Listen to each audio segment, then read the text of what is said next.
show. Always Irish show. Always Irish show. Sometimes it's good to just yell about football. What are you doing? Don't do this to me, Harry! The Ohio State. It's Ohio State! What do you mean, the? It's a poison! I almost stroked out and died over it. I'm glad to be at the party. I'm mad we're this late. You ain't a captain of nothing but a sinking ship! That helps the defense without them even doing a damn thing! Doing a damn thing! The call-in line. 312-988-15. You tell Johnny all you've heard and seen. Oh, Irish. Oh, Irish. Oh, Irish. Oh, Irish. Irish. Yeah, that's right. Oh, Irish. Oh, Irish. Oh, Irish. Oh, Irish. Irish. Yeah, that's right. That's right. The sun came up. The sun came up both days, Sunday and Monday. Welcome in, welcome back. It's been a long weekend. And if you're in my area and you're a Bears and Notre Dame fan, it's a rough existence for a lot of people right now. We're going to do this calmly. It's going to be... I got to be able to think more clearly than I did the other day, and we need to go over some stuff. This is going to be an abnormal edition of the morning show. Okay, guys, welcome in, welcome back to the aftermath of the nightmare edition of the Always Irish show. Thank you, everybody, for being here. Obviously, you can find the program on YouTube. Do it, subscribe if you haven't yet. Appreciate it. Give the video a thumbs up. That helps me as well. Notifications on, so all the Ohio State people can see every time John's mad. Okay? Notifications on, all the Ohio State people. Make sure you hit the button. Turn the notifications on. Do it. Do it. You get a laugh. I get a view. Everybody wins. Just do it. Twitter. So, oh yeah, Twitter's just gorgeous. John's mentions are just beautiful. Twitter's just great for me right now. On search bar, Always Irish Rat. Always Irish Inc. Oh, my existence. Audio only, anywhere you want it, you can get it. Call in line, 312-988-15. There's a lot of people that want to talk, and we're definitely going to give you your time. Instagram, Facebook, Always Irish Inc. Somebody check on Ryan Day. Make sure he didn't beat up an old man. Go to the senior home and make sure losing one piece. Oh my God, my life. USA Today fighting Irish Wire. Read all about it. John, put that Ohio State ad on. It has it. I got it. Send them my address, and then they're gonna mail it to me. Here we go. You're an idiot and you're getting banned. Like, see ya. You're an idiot and you're getting banned. Oh my God. Ban user and delete their comments. Here's the thing. I am shocked. Callers, hang in with me. I got some things that I need to get out since the last live show. All right? So we're doing it. Here's the thing. I am appalled at the number of Notre Dame people that have YouTube channels and turn their post game into subscribers only mode on the chat. That's a weak move. That is a weak move. I am appalled. I usually don't watch other Notre Dame shows because I'm busy enough with my own stuff and I know what I'm talking about. I don't need that. This one, I wanted to get a taste of what other people are saying. There are a bunch of Notre Dame shows that went into subscriber only mode after this. That's a weak move. If you're doing all this and you want to be out there, it can't just be when it's good. So I keep it open for the other people to come in here and troll. However, it can't cross the line. I'm not letting you say F everybody, mother F you and all this stuff. If you want to keep it football or a joke or call Freeman 10-man instead, I don't care if you want to do that. But when you cross the line, you're out. It's that simple. Yes, Pat, that's exactly what that means. And it's a weak move. I am appalled. I'm disappointed in the Notre Dame people that went subscriber only mode. That is a weak move. And I don't want to do that here, but you got to stay in line. There you go, David. Oh, I got to look you Ryan Day's face. OHIL. That stuff's fine. But when you cross the line, you're out of here, man. I got a show to run. So troll me all you want, but I am appalled Notre Dame people went into subscriber only mode in the chat. That is a weak move. So I want to get that out of there, and I banned that one idiot, whatever. Callers, I promise, hang in with me. I got to get a couple things out, okay? This is a unique situation, and I need a few minutes, all right? Did I say USA Today Fighting Irish Wire? Read all about it, okay? So what a long, awful weekend. If you double dip Notre Dame and the Bears, get your affairs in order. You're going to have a heart attack soon. That's it. You're going to be deceased. You will cease to exist. Rough weekend. Now that we're a couple days removed, I want to know if your opinion of anything's changed since the initial emotions have worn off.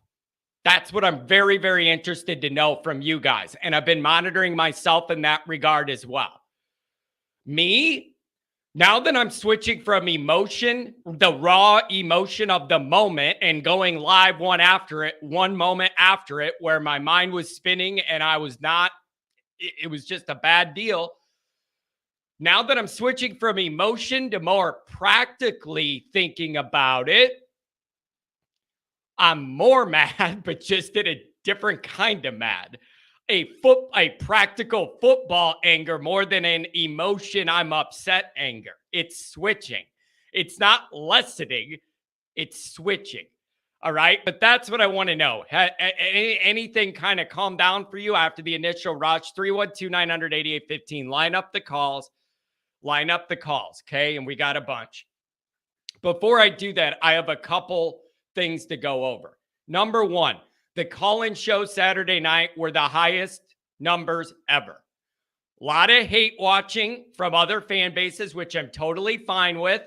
That's a hobby of mine when a team I hate loses, to go on YouTube and watch their people get mad. That's a hobby of mine I like to do. I cannot be mad of anybody else doing it to me. So thank you for everybody. The numbers were great. The highest we've ever had. Now, does it hurt me inside that the highest numbers we've ever had are when I'm miserable? Yes, but that's the business, and I understand that's how it goes. That's how this business goes. The negativity, the drama, the freak out, the what that plays.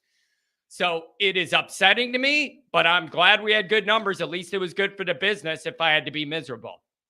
All right, that's number one. So thanks to everybody that joined. We've gained a lot of subs and a lot of views. Thank you. I appreciate it. Even the haters.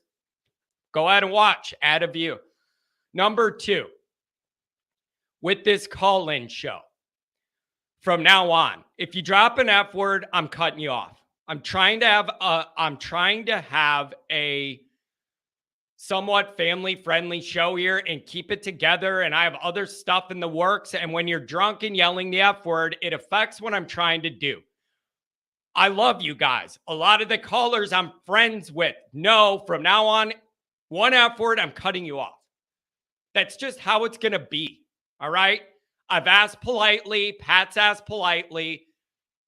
I'm cutting you off. It doesn't mean I don't like you. It doesn't mean you're a bad caller. It doesn't mean we're not friends. It doesn't. Okay.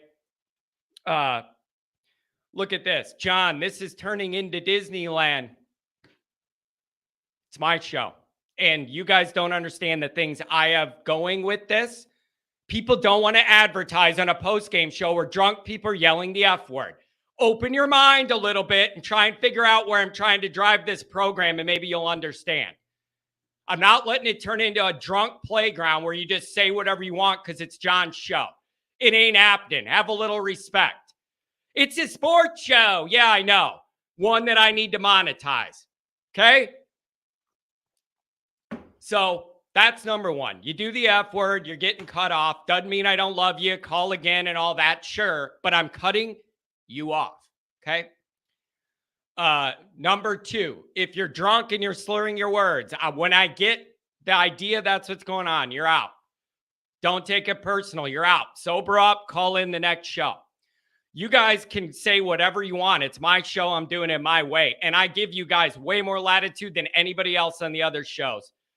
So go ahead and just shut up with that. I give you way more latitude. Way more latitude. Okay. So I'm not taking any of that. So F word, you're cut off. You're drunk, you're slurring your words, you're cut off. Not a good radio show when that's going on. I let way too much of that go the other night. All right. Also, when we have 200 callers and everybody wants to get on and all that, it's going to have to start being, if you want on the air, you have to donate. It's a good problem to have. I don't know any other way to do that fairly than I tried to do that already, but it might turn into you're going to have to donate to get on the air if we have that many volume of callers. That's the way it's going to have to be. So that's a good sign that the show's growing, but that's just how it's going to be. Okay. And so the chat got out of control Saturday night, high volume. Pat coming home, he wasn't able to moderate the way he usually does. I don't care if it's people I know or not. If you're being an idiot in the chat, you're going into a timeout. Like I have to have some control of the program. I don't know who this guy is, but you're out. I'm not dealing with your shit. You're out. Go to another show. You're out. Done. I'm not dealing with it. Okay. So the chat got a little out of control and I'm just going to have to start putting people in timeout. Okay. So I need to have a tight ship on that for some of the things I want this to turn into. And I need to do a better job of moderating that. So that is on me, but I'm telling you guys the expectations from now on. Now that we've grown and the volume's higher, I can't monitor every little thing. That's the way it's going to have to be. Okay. Now let's get into this. Next, doing the post-game show and recording the video after was just painful. I could hear how upset everybody was calling in. And it was just an awful, awful night. Everybody was short. Everybody was snippy. Everybody had an attitude.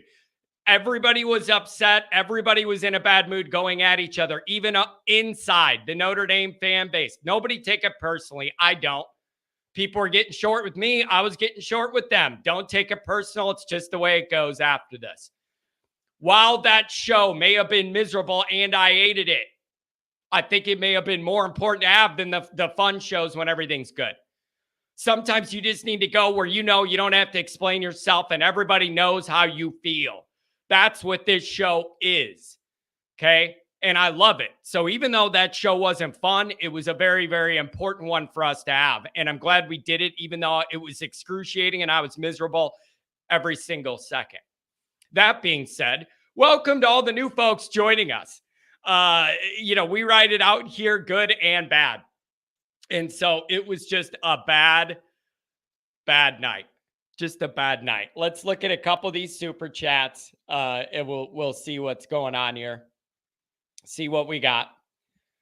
$20 howler. Everybody, this loss sucks, but we need to keep this real. Nobody thought ND would go 12-0 this year. Best case scenario was to lose a close game early to a high-end team and win out. Eric, I get the sentiment, but the details matter.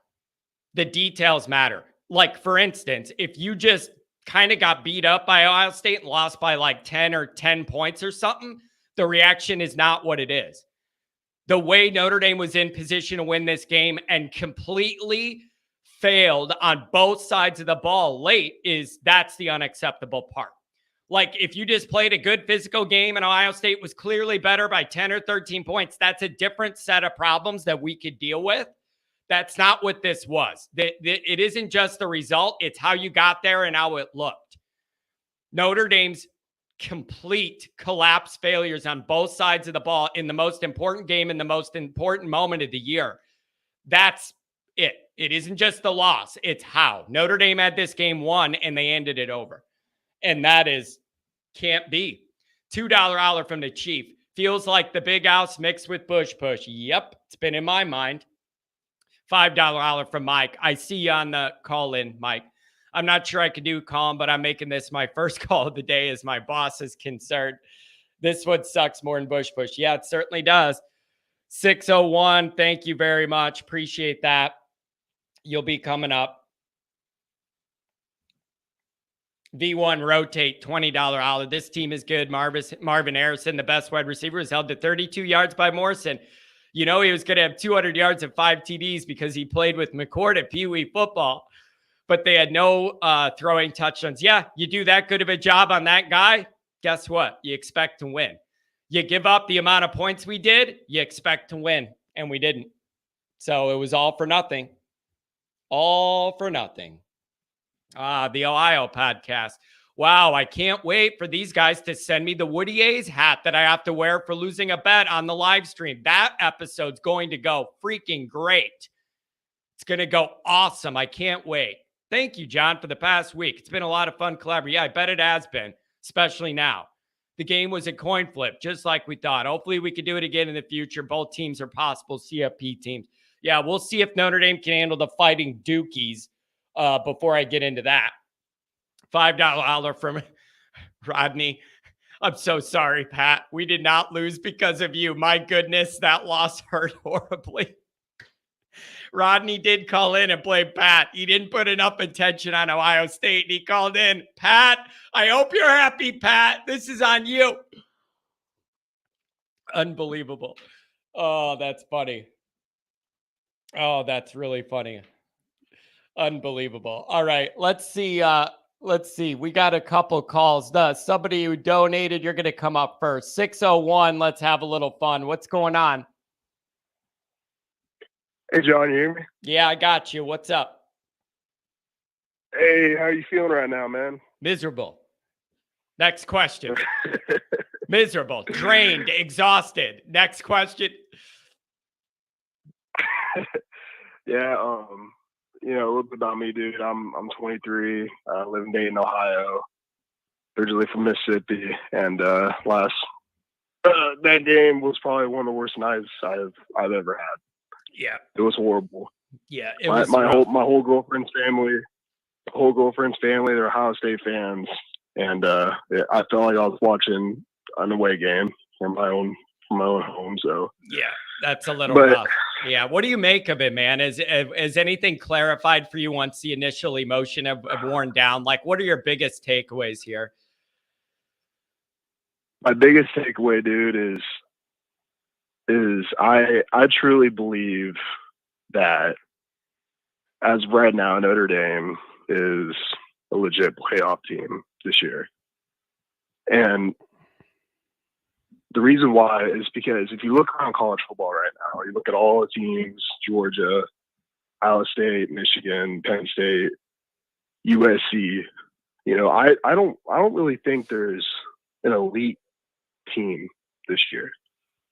Like, I think this year, the bar of what a college football playoff team might be. Yeah, it's a little different. A little bit lower. Yeah, like you don't have like the elite at their own level where it's like just clear and obvious. And yeah, man, I mean, it's you're seeing some of that, and you see some of that with some of the losses that teams have early already we weren't expecting and all that. It's just in a year like that, that's why it was even more important to get this game. I mean, like, right? Like, that's the backdrop with that going on. That's why it was important to get that win. And you were in position to do it multiple times. And now life gets hard for Notre Dame. The rest of this month's going to be tough. And I hope and I think the players are going to bounce back from this quicker than the fans. That's another thing. Like, there is going to be a prolonged grieving period for the fan base. But the team, I bet you they will move on quicker. And I really, really hope they do. They need to. They don't have an option. They have to. They have to. That's the only way they can respond after this. If Notre Dame truly wants to be the team they want to be, even after a loss like that. I mean, let's be honest, guys. Everybody listening, if you were expecting Notre Dame to beat Ohio State, if you genuinely thought Notre Dame was going to beat Ohio State, like, you were expecting Notre Dame to go undefeated this year. I'm sorry. Like, Ohio State. Wait. I think USC may be a more difficult game than Ohio State personally. They're going to score a lot more points. And I honestly kind of thought that I still think that may be the tougher game at home. So that's why you needed to get this one. You're right. I mean, absolutely. Like this was a must win, right? And USC is going to be a real tough game Oh, too. God. I mean, you would But say this is a must win. Now USC is a double must win. It was already a must win. Now it's a double must win. And so is every other game. I mean, if you because lose, now you have no margin.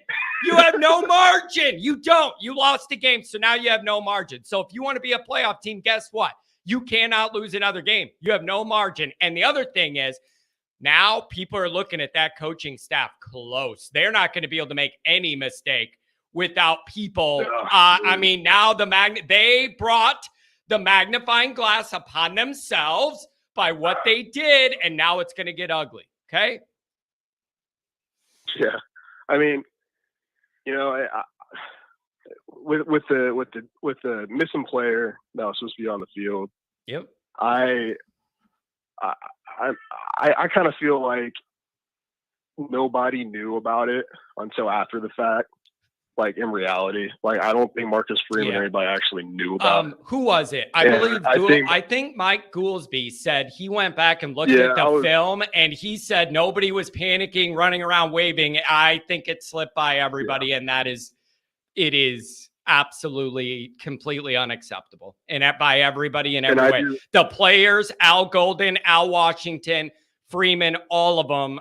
It is the most Notre Dame way to lose a game like this. It's beyond the scope of what I could ever dream of just absurdity. And it's right on brand. Big game Notre Dame. It's right on brand. It's beautiful. And look, I don't know which coach was actually specifically responsible for forgetting to have that player ready to play. But this is what I think. That is a fireable offense. Okay. I'm being honest. Like, whose fault is it? But whose fault? Pee-wee football. That's what I'm trying to have trouble figure out, though. Football. But who do you blame? Who do you blame? You want accountability. I want to know whose fault it is. Is that Al Washington, or did a player, was they supposed to know they run in there? Was it Golden? Do you expect Freeman to know? Like, I want to know who it is. Whose fault is that? Who do we blame? I'll tell you right now, though, Marcus Freeman knows. He knows. Yeah. And if Marcus Freeman is like a legit head coach, he's gonna take care of that at the end of the season. Marcus Freeman knew. If it's Al Washington, that's if it's Al Washington, he's gonna get. I don't think he's gonna be here another season. I think Freeman knew, and there is somebody specific to blame. I think there's got to be, but Freeman had to get up there and kind of take the blame, and ultimately it does come down on him. So we're going to see, man. What do you think about Duke? This is a quick turnaround. Now they have game day. So that's the other thing. Notre Dame better get over it quick. What do you think about Duke? Man, I think this is what I hope, and this is what I believe as well, is that Notre Dame's going to come out and beat the dog crap out of Duke.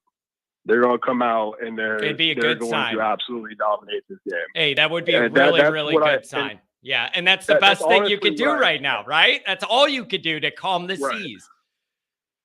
Yes. I mean, Duke, let's be real, guys. Duke, I don't think Duke's a very good football team. I just don't. I think Notre Dame is a much, much, much better, much more talented football team across the board than Duke. I think it's going to be a one-sided matchup. Notre Dame is going to take them to the doghouse, and that's going to be that. And the same with Syracuse, and then we host USC, and that's what has Syracuse to happen after a game like that. Or Louisville, you mean? Yeah, Syracuse. Louisville, you mean? Oh, I'm sorry, Louisville. Yeah. My bad. Anyways, that's what has to happen now. Like after that game. Yeah. Dude, you got to get your team ready to play football. Yeah, it's going to be an important week. It's a very, very important week. And at least you got to calm the seas. Just win this tough game. It's going to be a unique environment to do. You got to just find a way to get through this one with the win, man. Anything else on the way out? One more thing. I'm looking down the stretch here. Okay, if Notre Dame finishes 11-1, and I truly believe that as of right now they're a playoff team, this is really frustrating for me because this is the first time I really do believe Notre Dame's a playoff team. And a lot of things would have to happen for Notre Dame to get in the playoffs. Probably most importantly, Ohio State probably needs to go undefeated. Most importantly is we need to go undefeated the rest of the way. Like, before I worry about all those other chips falling, Notre Dame's got a rough road here. That's why this game was just absolutely so critical, man. So I don't know. And I'm really, really hurting right now because I feel like this 1 year of not being in a conference might actually come back to bite us in the butt late in the season. Well, we're gonna have at the start goal line. We're gonna have to see if this team ends up 11-1. It'd be a hell of a year with that one loss being at the last inch. I mean, that would be a hell of a turnaround. And 1 week at a time, this middle stretch here, Ohio State, Duke, Louisville, USC, is going to determine what's possible on the back end of the year. Thank you for the call, my friend. Have a good day. Don't let the Ohio State people keep you down. Mike, you donated 361. It is not fun. What's going on, buddy? Well, what's up, John? Misery. Misery. So let me preface Pain is what's up. I know. Let me preface it with, I don't know if you saw, so I didn't see the game live. Yeah, I do. You were it doing something with the wife, weren't you, at a music festival or something? Yes. And so cool moment because I paid the extra money for the meet and greet, and I brought a Notre Dame hat for each one of the band members. We put it on. I had a leprechaun hat on, and I'm like, this is going to be awesome. I'm going to go home. I'm going to be already in a good mood, good spirits. Sit down, watch the game. Oh yeah. And then about 3 a.m. It's been a while. I mean, I'm 39. I don't voluntarily stay up till 3 a.m. much let alone start pacing through my house at 3 a.m. wondering what the hell I just watched.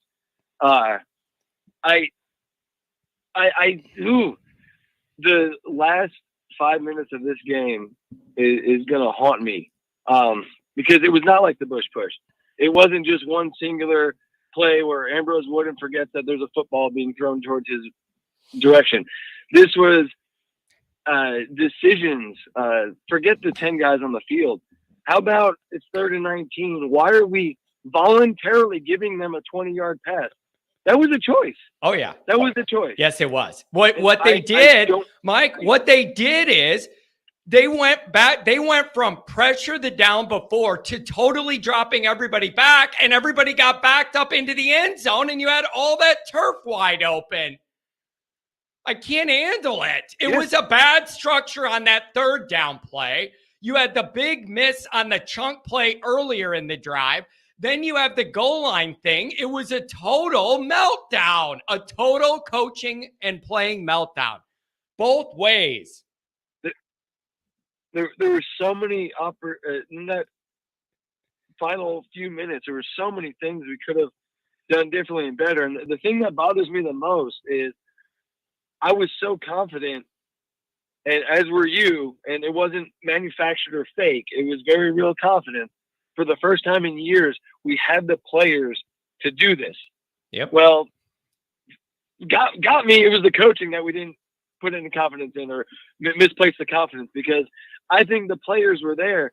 And I don't want to blame Hartman for the 14 points. I really don't. I don't want to blame a single player at all. I do think the play calling has something to do with it. And it felt still like, hey, we finally got the guys, but we're still going to play like we've got Drew Pine. No. Wait, whoa. Now you're hitting on one of Johnny's bullet points. Good call by you, Mike. When I rewatched this with my emotions kind of all spent a little bit, and I already knew how miserable I was going to be, which changes the viewing experience. One of my big takeaway notes, Mike, was you brought Hartman in here, and I do not think they let him do all the things he should be able to do in one of these big games. I felt like it was borderline kind of the timid plan that they had with like Buckner. I just don't understand. I thought they would let Hartman sling it a little more. And another reason I wanted that is Ohio State is a good, fast, physical defense. You cannot rely on 12 and 13 play drives little by little chunk down the field like that. The odds of you doing that a bunch of times against an Ohio State talented defense is not good. You needed a little more chunk plays to try and get some more in position more or something. So I'm with you on that one. And the few shots that they were there. They were. And I'm trying to remember so much. It was late, and I had a few drinks, but I want to say there was a drop pass on a deep ball. But to your point, is there was a reason Estime didn't have a lot of room, and rotating the backs was a great system. But there was a reason Estime had limited space, is because they were planning for that. They were forcing us to try to throw the ball, and yet we chose not to when we have 4 games of film that says Hartman can do it. I realize the competition is different, but at the same time, like, he's not incapable. He's not Drew Pine or Buckner. I didn't understand that mentality. But then fast forward it to the end of the game. Okay, we've established that we can move the ball on the ground and keep the clock moving, and we're getting what do they call a success rate on first down and such. Then we decide to do something we hadn't done all game. It results in a loss. Now we got to throw a screen. If you just let Hartman take the snap, take a knee, Ohio State's got to burn their last time out. And now that 15 seconds is now 5, and they have one singular play to go 22 yards instead of 15. Mike, it's not that hard. That final drive, you hand the ball to Audric Estime, and you see if you could get a first down doing that to run out the clock. And if you can't, they at least have to they'll burn their timeouts, and then you punt it back to them, and then you make them go the whole way with way less time. Parker totally outthought himself. If the screenplay works and it wasn't tipped and we scored or got a first down, he's a hero and a genius. But those are the breaks, man. Estime, we were running the ball finally. You run the ball there, make them blow their timeouts, and then that was what you should do, and they didn't do it, and it was a failure. Both sides of the ball at the end, the staff let the guys down. At the same time, Mike, the actual players, even within the coaching mistakes, had about a dozen different times to make one play, and Notre Dame wins. Nobody made that play. Interception in your hands, didn't get it. A couple 4th downs, didn't get it. Like, one more play. Yeah, well, let me ask you this, John. Where's your mind at early in the game, obviously, because this one happened, choosing the 4th and 1? No, hate it.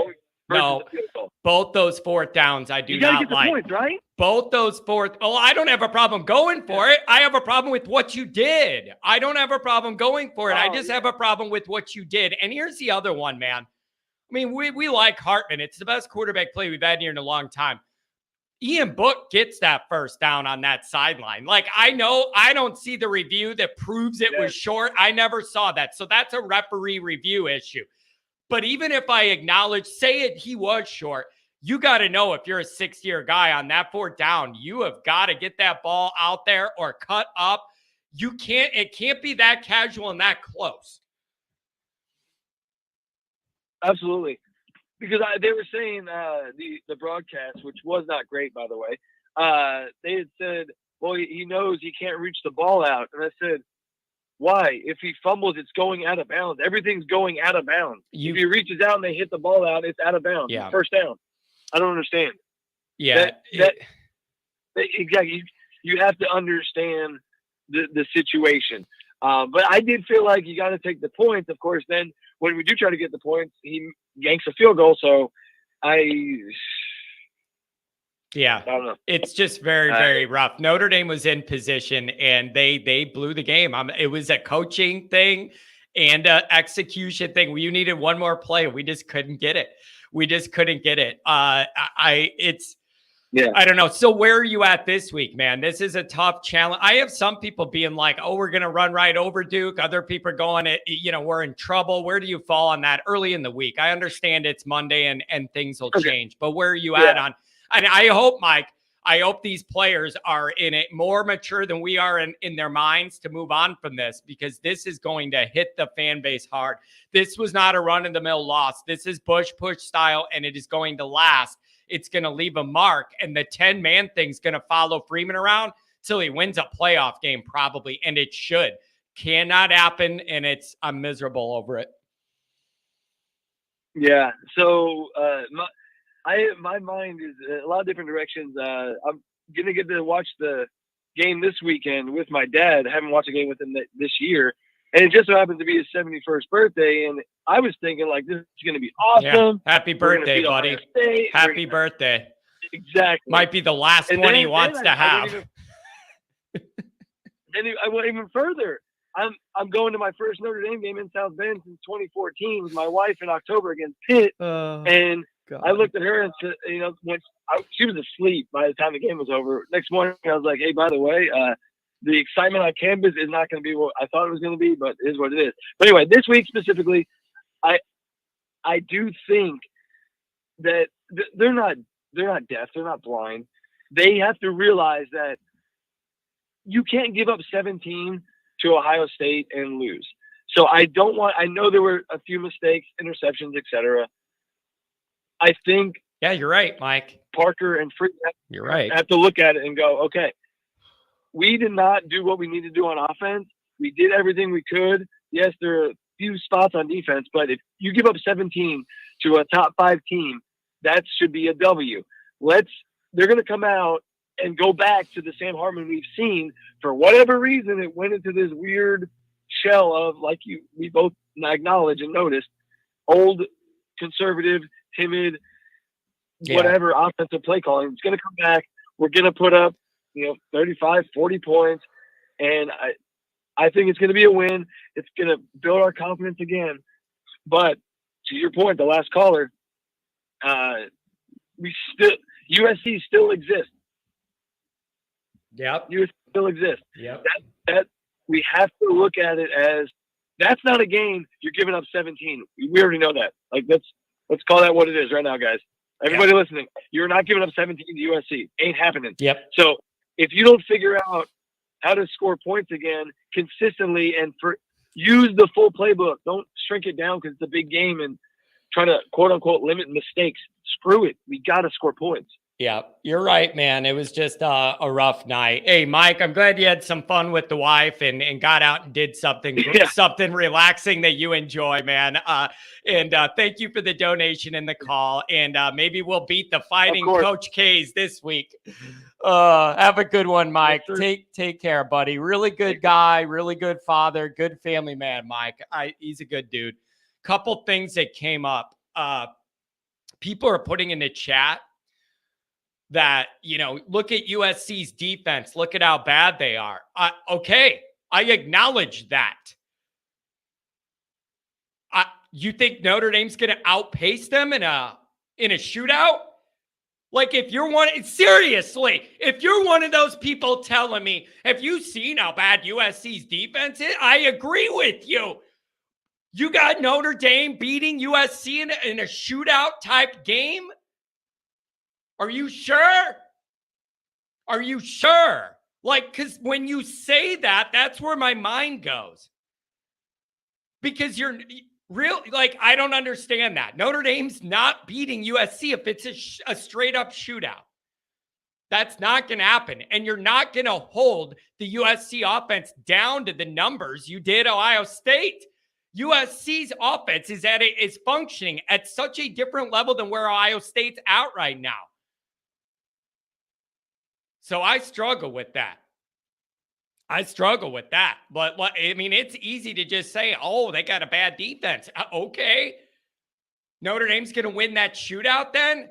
If you say so. And if you got our defense holding that, if that's what's in your mind, that it won't be a shootout, but Notre Dame's defense is going to hold them down to like 17 or 21, that is not going to freaking happen. USC is going to put up some points. And Notre Dame's going to have to actually let Hartman run more of a real offense, taking some chances, more throws with guys on the move, and there's room after. You're going to have to change some of this. Look at this. I swear to God, I'm going to have a stroke. I'm going to have a stroke. Irish Marine, as long as the 10th man shows up, ND will win. You hear about the 12th man, the crowd's the 12th man. I would settle just for 11. I don't need a 12th man. Just give me the 11 we're allowed and let me see what happens then. It's all happening again, you guys. The Bush push thing is happening again. Me, the couple days after zooming in on how close we were on Dwayne Jarrett's pass, the fingertip almost hit the ball. I'm looking at the interception in our guy's hands and imagining what it would have been like if he held on to it. I hate this so much. I hate this so much. But that USC thing, you're out of your mind if you think Notre Dame's winning that in a shootout. And Notre Dame, the more I rewatch stuff from this game, the more I think that they played too conservative for having Sam Hartman. I just think, and it's like, well, John, what's your evidence of that? Oh, I don't know. Having 0 points at halftime might suggest something. Like, I know you moved the ball on them, but you couldn't score. I just needed a little something more in this game. I realized they didn't want to have turnovers and all that, but you needed a little bit more. Man, this is just rough. Oh, boy. Let's see what else I got. 470, you donated. You'll come up. 818-6182, you're coming up. 646. What's going on, 470? Hey, John. Thanks for taking my call. This is Tony down in Atlanta. Hey, I'm a first-time caller, and you made me a fan last week on Blue and Gold. Love you, guy. Hey, man, thank you very much for that. It was a great opportunity. I love being able to get in a room like that with different Notre Dame personalities and I had a blast. That was so much fun. Well, yeah, you are a true Irish fan, and you speak for the fans, and that's why you got me as a subscriber. And my dad, who made me a fanatic, he's listening right now and watching on YouTube. And let me preface a few things here real quick. I got my brothers. They live in Columbus, Ohio. I'm married to a Buckeye. I was pretty confident last week. So I made a bet with my wife. Loser has to wear the winning team shirt to church on Sunday. And we're Protestant Irish fans. And I'm getting handshakes yesterday as I go in there, feeling my feet burn as I hit the sanctuary. Dude. And that's rough. I had to tell him, I said, no, I'm a domer. And I said, that's rough. And this is you're telling me this is all happening in a church setting too? This is like not a good dynamic, buddy. This is not a good dynamic at all. Like you could have got kicked out of that parish forever. You're out. I'm telling you, John, my feet were on fire as soon as I hit the threshold. Oh my God. Anyhow, I'm wearing it. I'm wearing the scarlet and gray. And I felt myself burning. Hey, buddy, I got to do that too. I lost a bet and I'm getting a Woody A's hat sent to me because we lost. I'm going to have to wear it during a stream. So you and I both, I'm going to have to sit here with that dumb Woody hat on and I'm not looking forward to it, but I'm a man of my word and I got to follow up with the bet. I'm miserable though. You don't have to read Extreme Ownership by Jocko to own it, right? You got to just take it. And it's a hard pill to swallow. And I felt like I had the scarlet letter on me. No kidding. But literally, anyways, the scarlet letter. Yeah, that's perfect. Exactly. Good call. But like you two, I was on stroke alert those last 2 minutes, and I feel like things got like you said, no points going into first or into the halftime. That's a big pill to swallow. But 2 minutes going down there, I mean, if you're familiar with Buford football down here in Georgia, where Darius Walker came from, these guys in Pee Wee football can run a 2-minute drill with better coaching than what I saw. And it was disgusting. I don't know why you don't kill the clock, run the ball. Like you said, Estime was running the ball. We had all the runs going. You know, they were getting through those holes, those gaps. Yeah, and, I don't understand that. At the end of the game, you did start to run the ball on them. Why don't you just hand it to Estime, your main back, and see what he could do. And even if you don't get a first down, you're making them blow the timeouts. You can pin him back deep. And then your defense was doing a good job all night. I feel like they outthought themselves and they got burned. Yeah, I don't know where the mental lapse came from between the start of the second half. We get down there, we get points on the board. I did tell my wife, though, as we're sitting there, she was pretty quiet most of the game, and she could talk smack and back it up. But I really felt like that 3 points that we missed was going to come back to haunt us, and say what you want. Yeah, we took the lead, now, but here's the other thing. Now, this is on my list too. If I'm getting mad, I may as well just let it all go. Here's the next thing, buddy. Field goal kicker, 3 out of 7. You ain't getting home on 3 out of 7 for the year. I believe. I'm not misquoting that. You're not getting home and blocking punts like you did last year. And then the last punt we did have was not a good one that set Ohio State up in better territory than they should have had.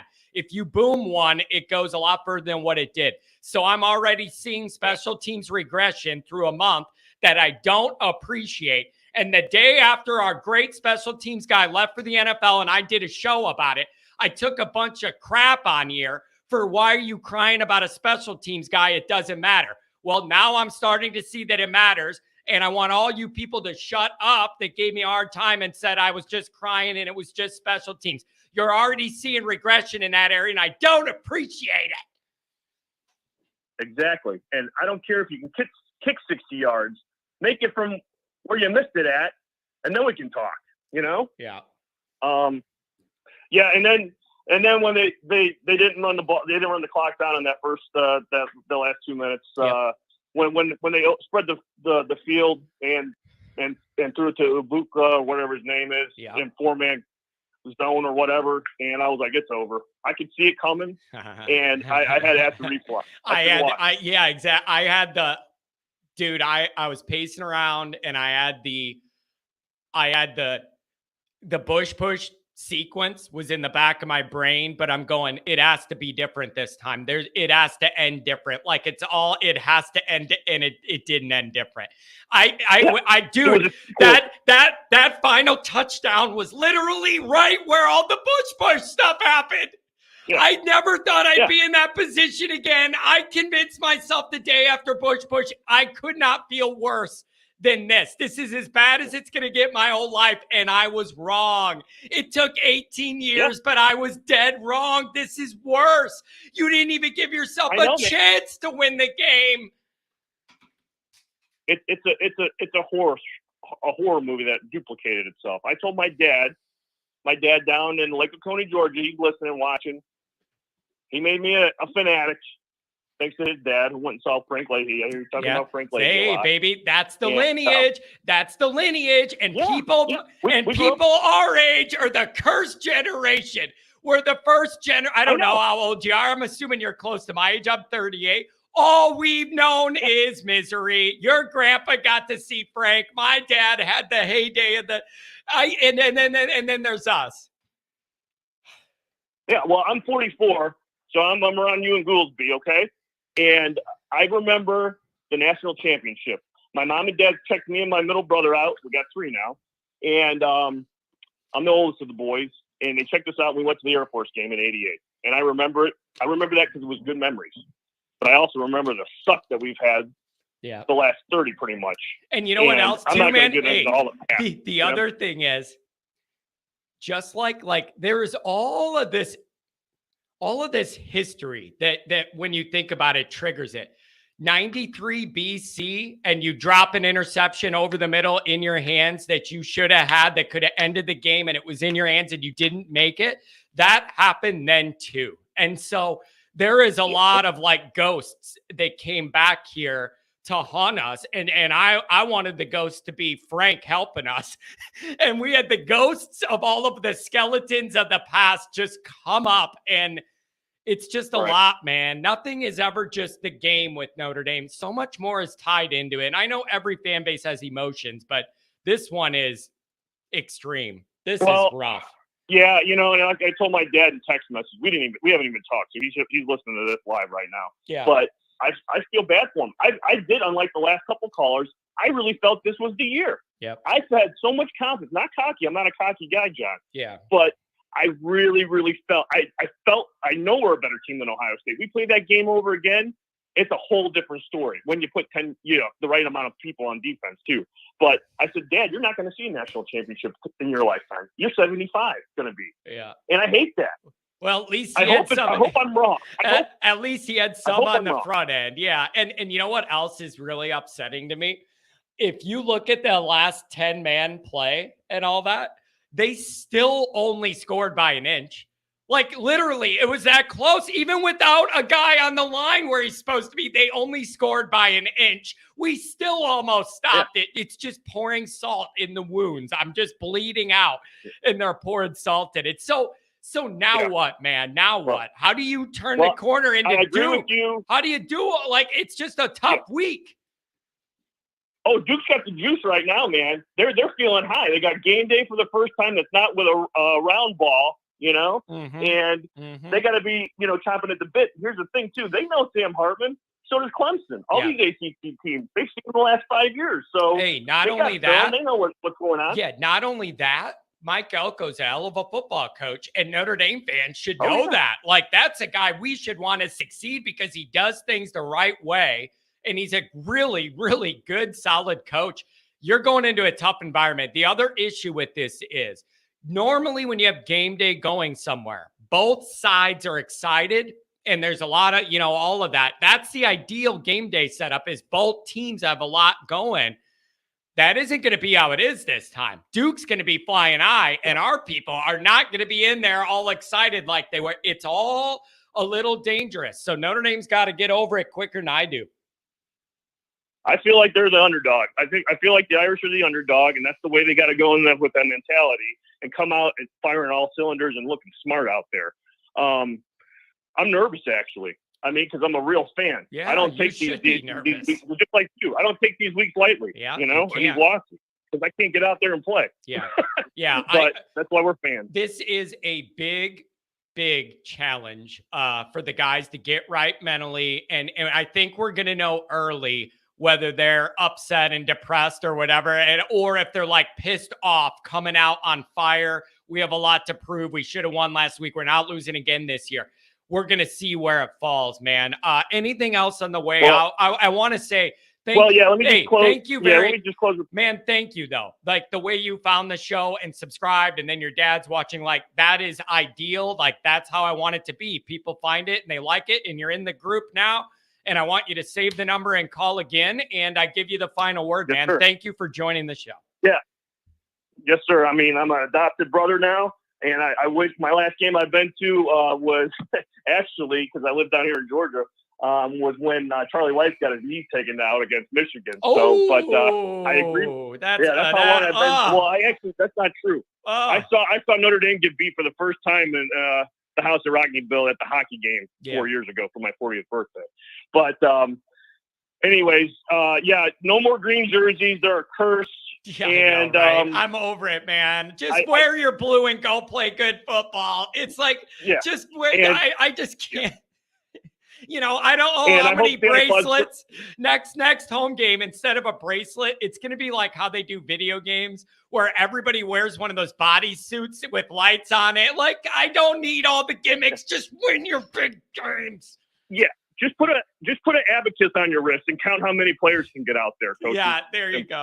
So, oh my God. But thanks so much, John, for giving me the floor. And you got a friend down here in Georgia, and go Irish. Hey, we're not giving up. Yep. Thank you, man. I really appreciate it. You know what? Sure. That's kind of the way I want it to go, man. You find new people that find the show, want to be a part of it. Kent, these past 2 years have been very stressful. To all Notre Dame fans, thank you for the positive competition. To John and his followers on this channel, thank you for welcoming me. Kent, it's been a rocky road. It's been a rocky road between me and you sometimes. It's been a rocky road between you and the chat. But you're always here, man, and I appreciate that. And you know what else, Kent? I wasn't in the mood Saturday night, and he called in, and I had an attitude. I thought he was trying to slow play troll me, and that didn't work out. And then he ended up calling back, and we actually had a decent conversation, and that's the way it should go. But again, If anybody thinks I was short with them on the post-game show or whatever, yeah, you're probably right. I had precisely 0 time to process Bush Push Part 2, and I had to go live. I was out of my mind. The most miserable show I've ever had doing this, and maybe one of the most important, because you guys were miserable and needed a voice. Not my voice. You needed your voice heard, not me. You needed somebody to open the lines to let your emotion go out, to explain it to people that get it. Like, you don't have to explain why this hurts and how it feels. Like, this is an environment where everybody, you get that. There's comfort in that misery when it's at least together. But Kent, appreciate you, man. You're here a lot. You're here a lot. 910, what do you know? What's up, Johnny? I don't know, man. Long weekend. Yeah. Long weekend for sure, my man. I'm a first-time caller. I've been listening to you for a long time, man. I really appreciate what you do, so I just wanted to let you know that. Thank you. Our man Kent is a closet Notre Dame fan. Don't let him tell you any different. Yeah. I refuse to think that it can't just be that he thinks I'm that entertaining. Give me a damn break. I think he's got a Notre Dame hat on behind the scenes. He definitely does. And don't apologize for being you. The reason you're you is why people show up here. So I know you were a little bit emotional on Saturday night like the rest of us, but don't apologize for being you, my man. That's why we're here. So thank you. I appreciate that, but I genuinely mean I was struggling. My mind was spinning. I couldn't even process it, and the people were so upset. Like, it was a very rough night, but I think it was an important show to have. I had people say, John, screw that show. You're just going to be mad. Don't even do it. Sleep on it. That's a bitch move. I cannot get on here. Oh, Notre Dame right after the game call. And when we're all happy, it's great. And then when we lose, I don't do it. No, I couldn't do that. So we did it miserable, but at least we did it. 100%.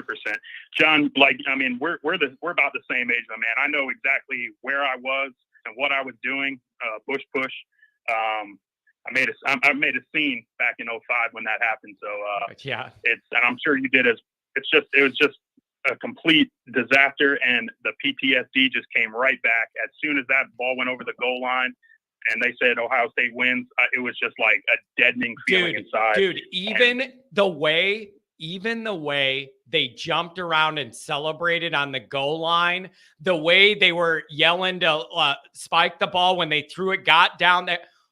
It was a replay of Bush push, man. It was total PTSD. I just, everything felt so similar. And it's just, how does Notre Dame get to a level where they learn to make the one play to close a game? They're just not there. They haven't been there in 30 years. 100%. Well, few of my game thoughts, man. Keep it simple. The fourth down calls, like the first one, Sam Hartman reached the ball over the line, man. Come on. The love story's over. Everybody loves you. You're here. You've been the best quarterback. You're by far the best quarterback we've had in years. Come on, put your shoulder down, reach the ball over the line, do something. The second one. You know what? Wait, let me give you this. Do you think Ian Book gets that? Because Ian Book used to be good at those. I think Ian Book gets that every time. He liked it lowering his shoulder. Like, I just needed a little bit more. You needed to get that. You needed to sacrifice your body. Like, I've been saying, Hartman, I don't want you taking hits and running the ball all year. This was different. You needed to lay out, bro. Yeah, it's in these games, it's always the small plays, right? So, reach the ball out, lower your shoulder, do something. You needed that 1 yard. You knew it was borderline. You got to do something. The second one, the QB sneak, not his call. Understand that. Everyone wants to give the ball to Estime. I actually tweeted in the first half, I thought Estime was a little hesitant. I thought he was thinking that the defensive line we were playing against was Tennessee State or Central Michigan, because he was dancing in the backfield and getting caught. And I tweeted, I think maybe Love or Payne may be the better options in this game based on the way Estime's running in the first half. Now, Estime proved to be wrong the way he ran in the second half, but the first half he was definitely hesitant, trying to wait for those highways to open up. And Ohio State's not going to give you highways; they're going to give you small holes, and you got to bust through them quickly. And I thought Payne and Love were better at that in the first half for sure. The last drive, the coaching staff just showed their ridiculous inexperience in big games. Both sides of the ball, too. Wasn't just one side. It was a breakdown on both sides. It's very upsetting. Both sides of the ball, man. It was just very, very, very. We were dominating the line of scrimmage. Like, my wife knows nothing about football, and she's like, they can't stop them.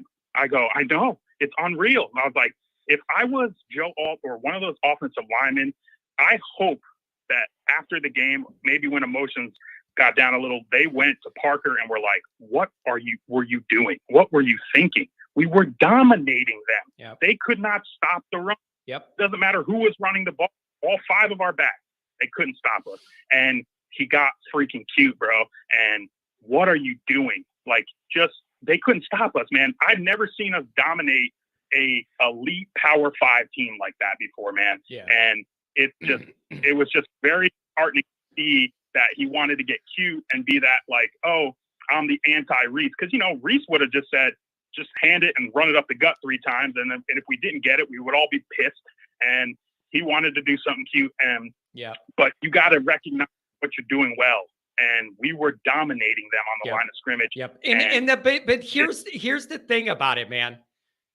This is the key part of what you're talking about, is the fact that even if they didn't run the ball enough to get a first down, it was still helping us win in a different way. Like, that's the biggest part of it is, if you needed a first down to go score or something, then I'm not going, just run the ball. That wasn't the dynamic. You didn't even really need to get a first down. You just needed to make them burn timeouts and pin it and do it. They outthought themselves. 100%. They outthought themselves. They got too damn cute. And whether it was burning clock, making them use timeouts, to be honest with you, I don't think they would have stopped us. I thought we would have got first downs and we would have won the game easily that way. But, it's kind of, at this point, the 3rd and 19, I just don't understand. Like, you're in a basic, zone, basically a prevent defense. Yeah. And, the old cliche, what does prevent defense cause? It prevents you from winning the game. Now, I don't know how you know what I want to say, though? Hell of a throw. That guy without his experience, he whipped that ball in there, and it was a little behind, but they have good guys that can catch it. That was a tight window at a tough spot. We had Notre Dame guys all around that guy that caught it, just not in front of him. It's so Notre Dame on brand. It makes me physically ill. Yeah. Free release, John. He torched us all night. How do you let him run that route? I mean, I don't understand, but at this point, man, it's really you gotta forget and move on. I think I saw you retweet Estime's Onward or whatever. I saw it. Maybe all you could do. Tweet last night. It's all you could do. That's it. It's all you could do. And you got to move forward, because these callers who don't watch, I watch a lot of college football, John. And if you don't watch Duke or Louisville, now let's get that straight. Duke or Louisville, these callers saying that we're going to run through them. They're delusional, man. They're delusional. We're not going to run through these teams, especially with the way things are going. These are very well coached teams. They have great players. They brought in transfer people we might not have a lot of tape on, where you have to watch individual tape. Yeah. So it's going to be a battle, man. Yeah. And we better go prepared.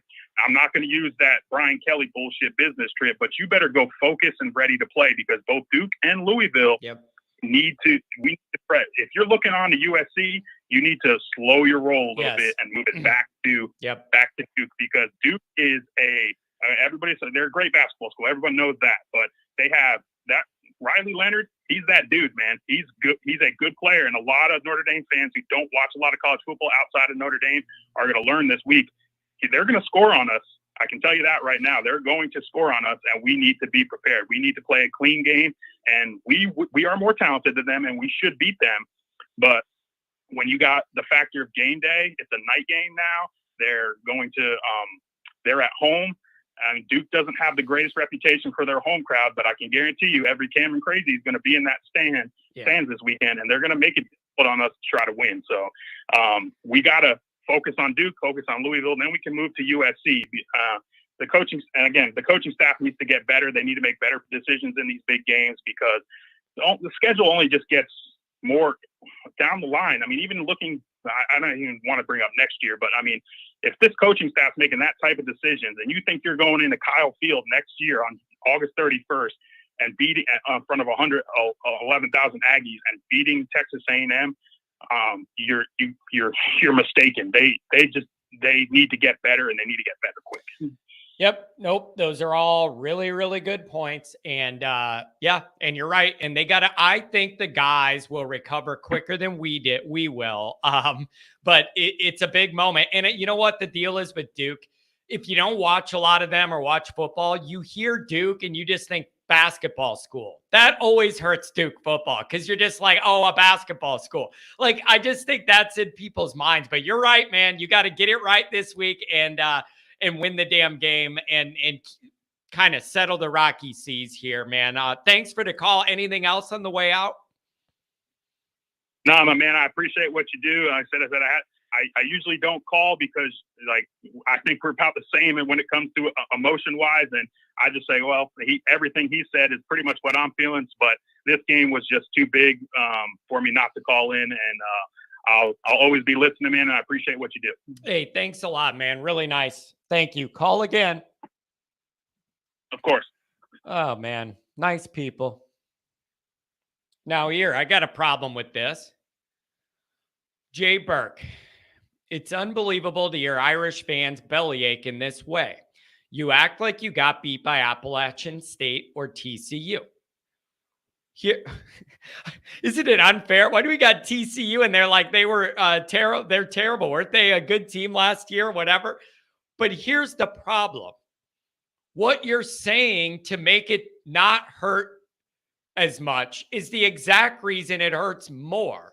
Because we acknowledge you're playing a really good, talented team with a lot of pedigree, and you are in position to win it and let them win it. Your argument makes it worse, not better. Your argument, your whole logic here is the reverse is true.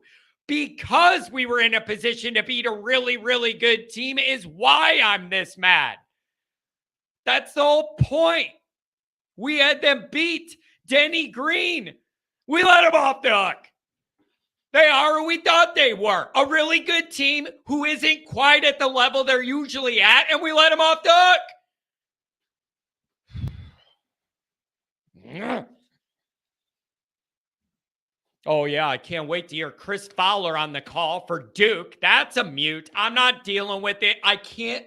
You guys, I can't do it. I just refuse to deal with Chris Fowler and his fake excitement yells. I can't handle it. It's going on mute. $5 holler from Mike. ND refusing Freeman's Utah OC was the X factor. 0 points in the first half was Sam. No excuse. Freeman tried. It's ND's fault. Wow. That's going back.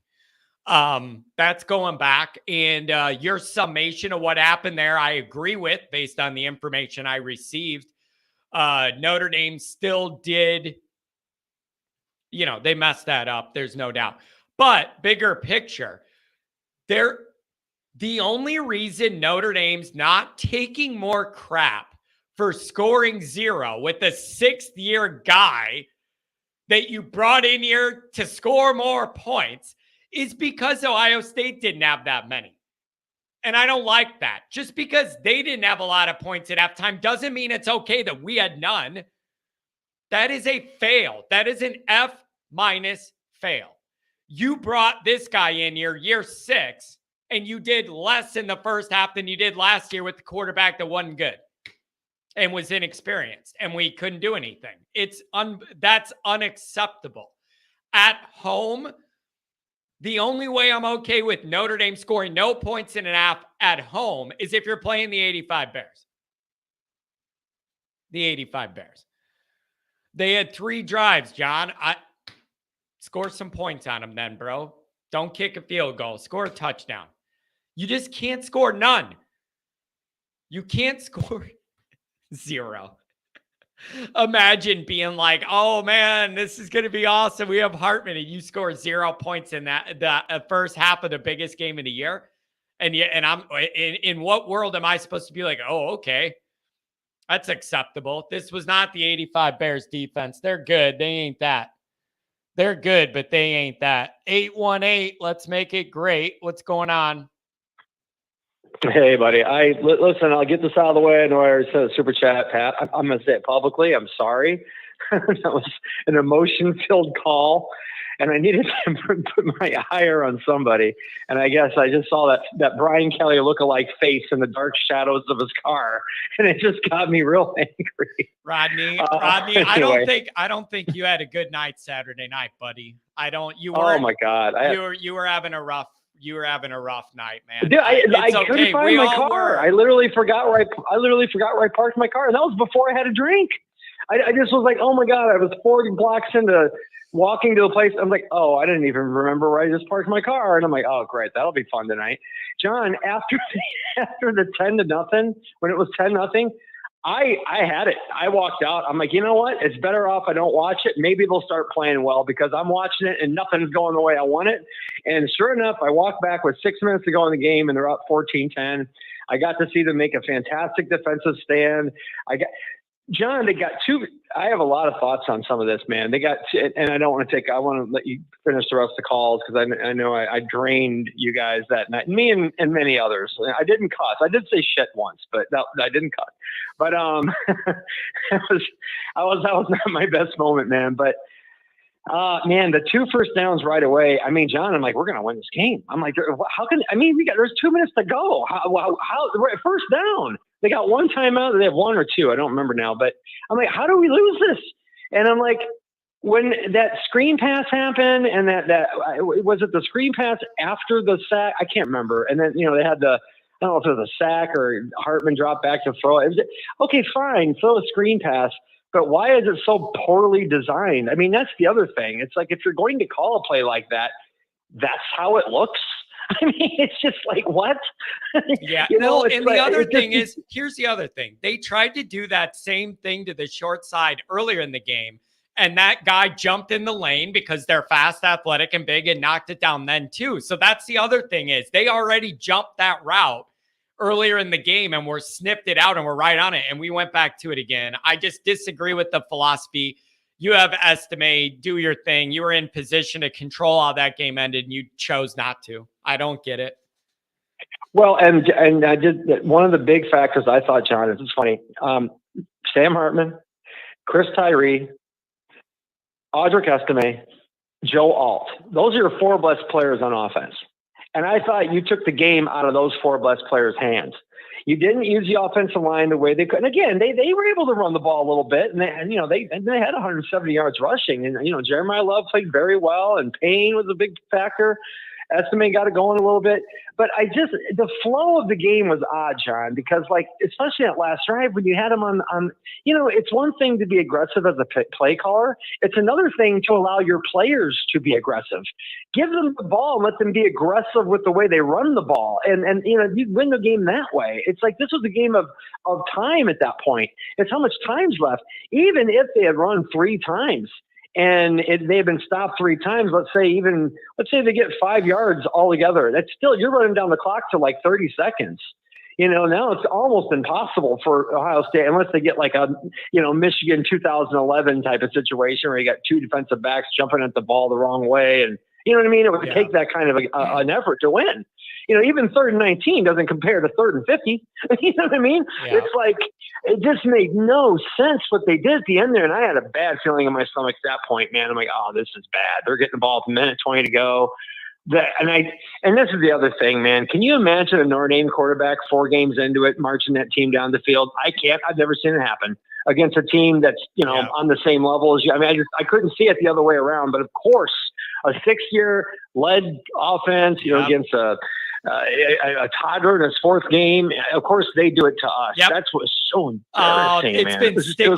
it's been sticking in my head, all this attention on 6th-year Hartman. This is different. This is all this and that. And in the biggest moment of the biggest game of the year, in the game that could change kind of the narrative around Notre Dame football, you let the inexperienced guy go right down the field, throw a dagger down your throat, and you're done. And he's the one that gets the credit. It is so on brand Notre Dame my whole life that it is sickening. Oh my God. And I almost am mad at myself that I'm this upset about it, because I don't know why I should expect anything different. It has been my whole life. You should be like that. You should be so battle tested by now that it shouldn't bother you. Well, so battle tested. Not battle tested, misery tested. Like tested. Right. You're older misery than me. Tested in the heat of battle. You're older than me. You've actually seen them do the right things in those moments in true old vintage Notre Dame fashion. I never have in my existence, so I don't know why I'm surprised at all. And John, that's the interesting. Okay, so that's the interesting part. See, they won the national title when I was 13 years old. Okay, so my entire years of in my late teens, there was 1993. To me, that was a national title caliber team. Yeah. Okay, but since then, I was a freshman in college at that point. Since then, my entire, I never, from 18 on, I have not seen them play that. This team feels talent-wise as close to those teams as we've had. The difference is those teams and those teams, again, with the 93 Boston College, which it felt a lot like in those last couple drives. I keep missing the failed interception. I got to go back and see where that happened, because I can't find it on the I skipped ahead or something. I need to find where DJ Brown dropped that ball, because I'm hearing all about it. And I didn't see it. The still frame of it, it's in his hands, like above his head, 2 hands on the ball. Like it is painful, man. It is very, very painful. And I gotta find it, because I was watching it live, and I don't know how I missed that. Maybe it was a bad angle or something. That's the other thing, John. The angle of the touchdown that won it for them, it looked obvious on my side, and I walk out, and I'm pissed. I didn't realize when they reviewed it, it almost looked like he didn't get in. He did. The ball barely got over. Even with 10. Oh my God, I didn't even realize it was that close. Even with 10, man, it is just 10 angry men, John. That's the parody play. 10 angry men. No, they're gonna. Literally, you put a defensive lineman right there, they probably don't get in, because that's what they ran. They ran in the hole, and they barely got in. I'm waiting. Oh my God! Hey, it's just you know what? If any of these Ohio State people want to make a buck, they should create a T-shirt, one with Ryan Day punching Lou in the face, and then they should create another. They should create another T-shirt. It just says Marcus 10 Man instead of Marcus Freeman, and see how many you could sell. Oh, just man. Marcus 10 Man. Change his last good. name to Marcus 10 Man instead of Freeman, and see what happens. And then we should make a shirt, 10 angry men. Like the play 12 angry men. I'm serious. We should definitely 10 angry men on the field after that. And then lastly, dude, about the coaching, I'll say this too. I felt, John, going into that whole Pat McAfee and all thing, like, here we go, pumping Notre Dame up. I don't like this feeling. You're making Ohio State, you're giving Ohio State an underdog edge right now. And exactly what Lou Holtz said, man. By the way, Lou, stop picking us to win. Because I swear to God, just like with the green jerseys, every time Lou picks us to win these games, we lose. So just stop going to just pick us to lose, please, because it never works out. Every time that guy picks us to win, we end up losing a heartbreaker. So stop, And like you said, John, the green jersey thing. Hey, I wouldn't mind seeing. How about we come out in our road jerseys for a home game if you want to do something different? Come out in our white jerseys. We seem to play pretty well in our white jerseys. How about that? Seriously, stop the green jersey thing. It works only against mediocre competition. It never works against the good teams when the season matters. It doesn't. Yeah. But what I was going to say in finality, what I ultimately felt like when all the smoke clears, man, this was a game. I'm going to give Ohio State some credit. We were the better team most of the game. We proved that, okay, not only now can we play with these teams, we actually were even and slightly over, in my opinion. Yeah. The coaching staff of Ohio State has been in these moments many times. The coaching staff of Notre Dame has not. And that was the difference, man, is they have been in those situations before, and they handled it like a coaching staff that have been in those situations before. That's the credit I'll give them. Yeah, that's a tough pill to swallow, man, because when you realize as a Notre Dame fan that finally you're in a position physically where you belong on the same team with one of these elite level programs. And it's obvious on the lines you can hang. You're not like overwhelmed in the way we've been in the past. That's where you go, well, now that we know we're in it, we can hang physically. Finally, you got to win. Like, that's adding to the pain, is because you were there and you had all those chances. And somebody's saying Abuka is good. Yeah, that's the problem. You're not going to stop all those guys. You do a good job on Harrison. They were shading coverage over there. And that's how this goes. They have a lot of good guys. So you had to shut down Harrison. Sure. We weren't going to win every battle in that, John. But, it's just 17. If you told me they would have 17, I'm saying, where's the party? Notre Dame's winning it. Score points. No kidding. Score no points. Kidding. I mean, my God, 17 points against. It should have been 10. They should have never gotten the ball back. It should have been 10 points for Ohio State. That would have been incredible. So it's just so weird to see a defense that it's better than last year, man, because last year they were just atrocious in the red zone. But like you said, it's those moments in the game where the defense, Al Golden's defense is just. When they have to make a play where it's too close, when the game's real close, it seems like they falter. That's another thing. Keep in mind, Jim Knowles, or whatever his name is, the defensive coordinator for Ohio State. I mean, he's kind of got Marcus Freeman's, he kind of figured him out, at least offensively. Because after that first half of the game against Oklahoma State, I mean, he shut us down. We didn't get much on him last year. We couldn't do much on him this year. So, I got to give him credit too. I mean, he's figured out like what works, I guess. But man, I'm telling you, I think I told you before, John, the thing that worried me about this coaching, I think Freeman's going to be great, but I told you, this is his first head coaching job, and it's his first one, and it's at Notre Dame. The improvement's not going to happen as quickly as we want to see it. He's getting better. We can see it all the time, but there are still going to be moments like this. And this is the thing. I believe he will learn from this. He seems to have learned from his mistakes from last year. Now he's got another mistake he's got to learn. I bet you they'll never have 10 men in the field again. I bet you that's for sure. Yeah. Because I don't know whose responsibility that is. I know they're going to say it ultimately falls on the head coach. I think it probably ultimately falls on the defensive coordinator. And so I don't know how that happened, but nevertheless, that won't happen again, I'm sure.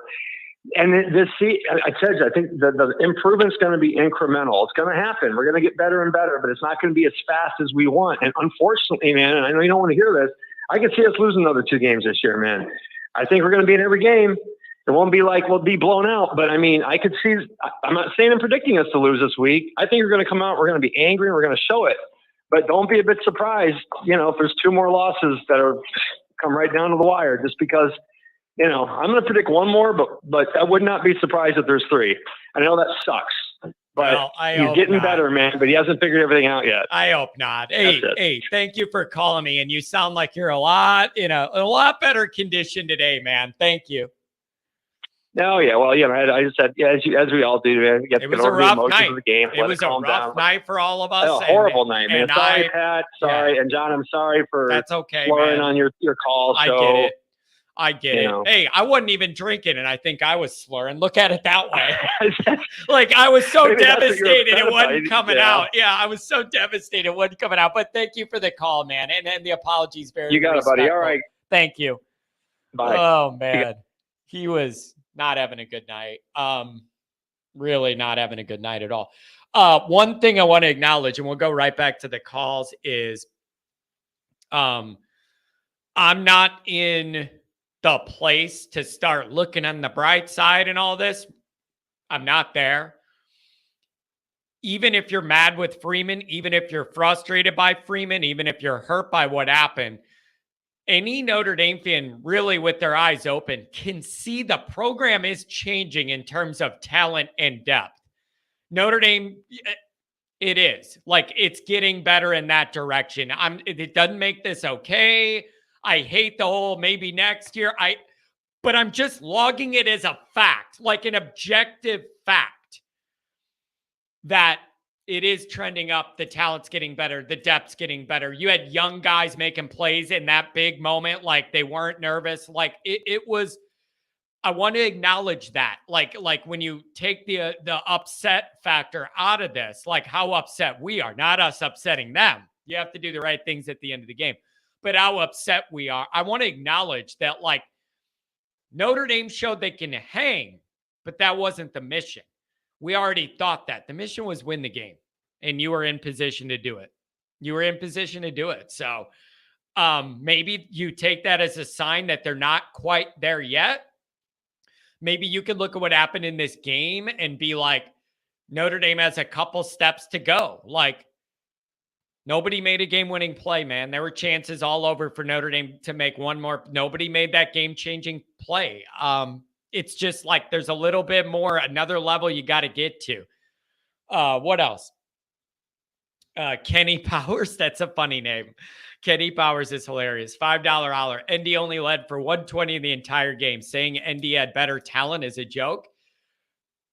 I don't know who said that. In no world ever have I said Notre Dame had better talent than Ohio State. It's factually inaccurate. That I don't know. Maybe you're talking about somebody in the chat. You have never seen or read anything from me that said Notre Dame had better talent than Ohio State. That is never. So maybe you're going after somebody else in the chat. I've never said that ever. So I don't know if that's going after somebody else or what, but I didn't say it. Can't have a loser mentality. Duke is good and well coached, and we can lose to Louisville if we don't take them seriously. Shake it off. Let's go. Thank you for the $5 holler, Justin. Yeah, they better get over it. Shut up about Saturday already. Let's talk Duke. No, I'm not going to do that. This was not any run-of-the-mill regular loss. This one was different. There were coaching things that need to be talked about and brought to light. I'm not doing this where this sounds to me like you can't handle it. That's what it sounds like. Like you're going to say it's spilled milk. It's the Monday after the biggest game of the year, and you're telling me not to talk about it because it hurts your feelings what happened. No. How about that? No. That's weak. It's the Monday morning call-in show after the biggest game of the year, and you want to start talking about Coach K because it hurts you to talk about where we failed. No. This is another one. Like Goolsby said, Riley Mills is Bigfoot. I hear that he's big and scary. It exists, but nobody's seen him.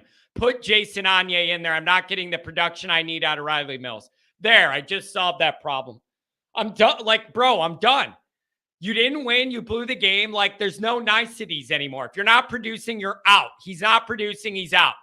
Give me somebody else, younger, more athletic, whatever. I don't care if there's a learning curve. I'm sick of just getting washed out of everything. Just getting washed out of everything. Marist, unless I'm dreaming, I think Marist logged 0 tackles in the biggest game of the year. Cool air, though. Love that. It's awesome. This is another problem. Freeman was completely overwhelmed in the postgame thing, in shock like all of us were at what happened. I don't think he knew what to say to cover for the 10-guy mistake, and he made up. So I don't know, but you could tell that it was, I mean, he knows what a bad look that is.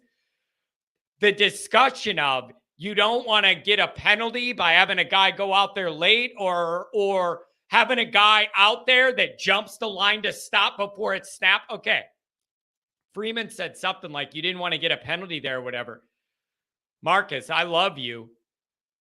There is no way giving up those 6 inches isn't worth getting your defensive end back out there. Your Viper. There's no. So I think he just kind of panicked and gave an answer, but that makes no sense. You got to give up those 6 inches to give yourself the 11th guy. It's worth it.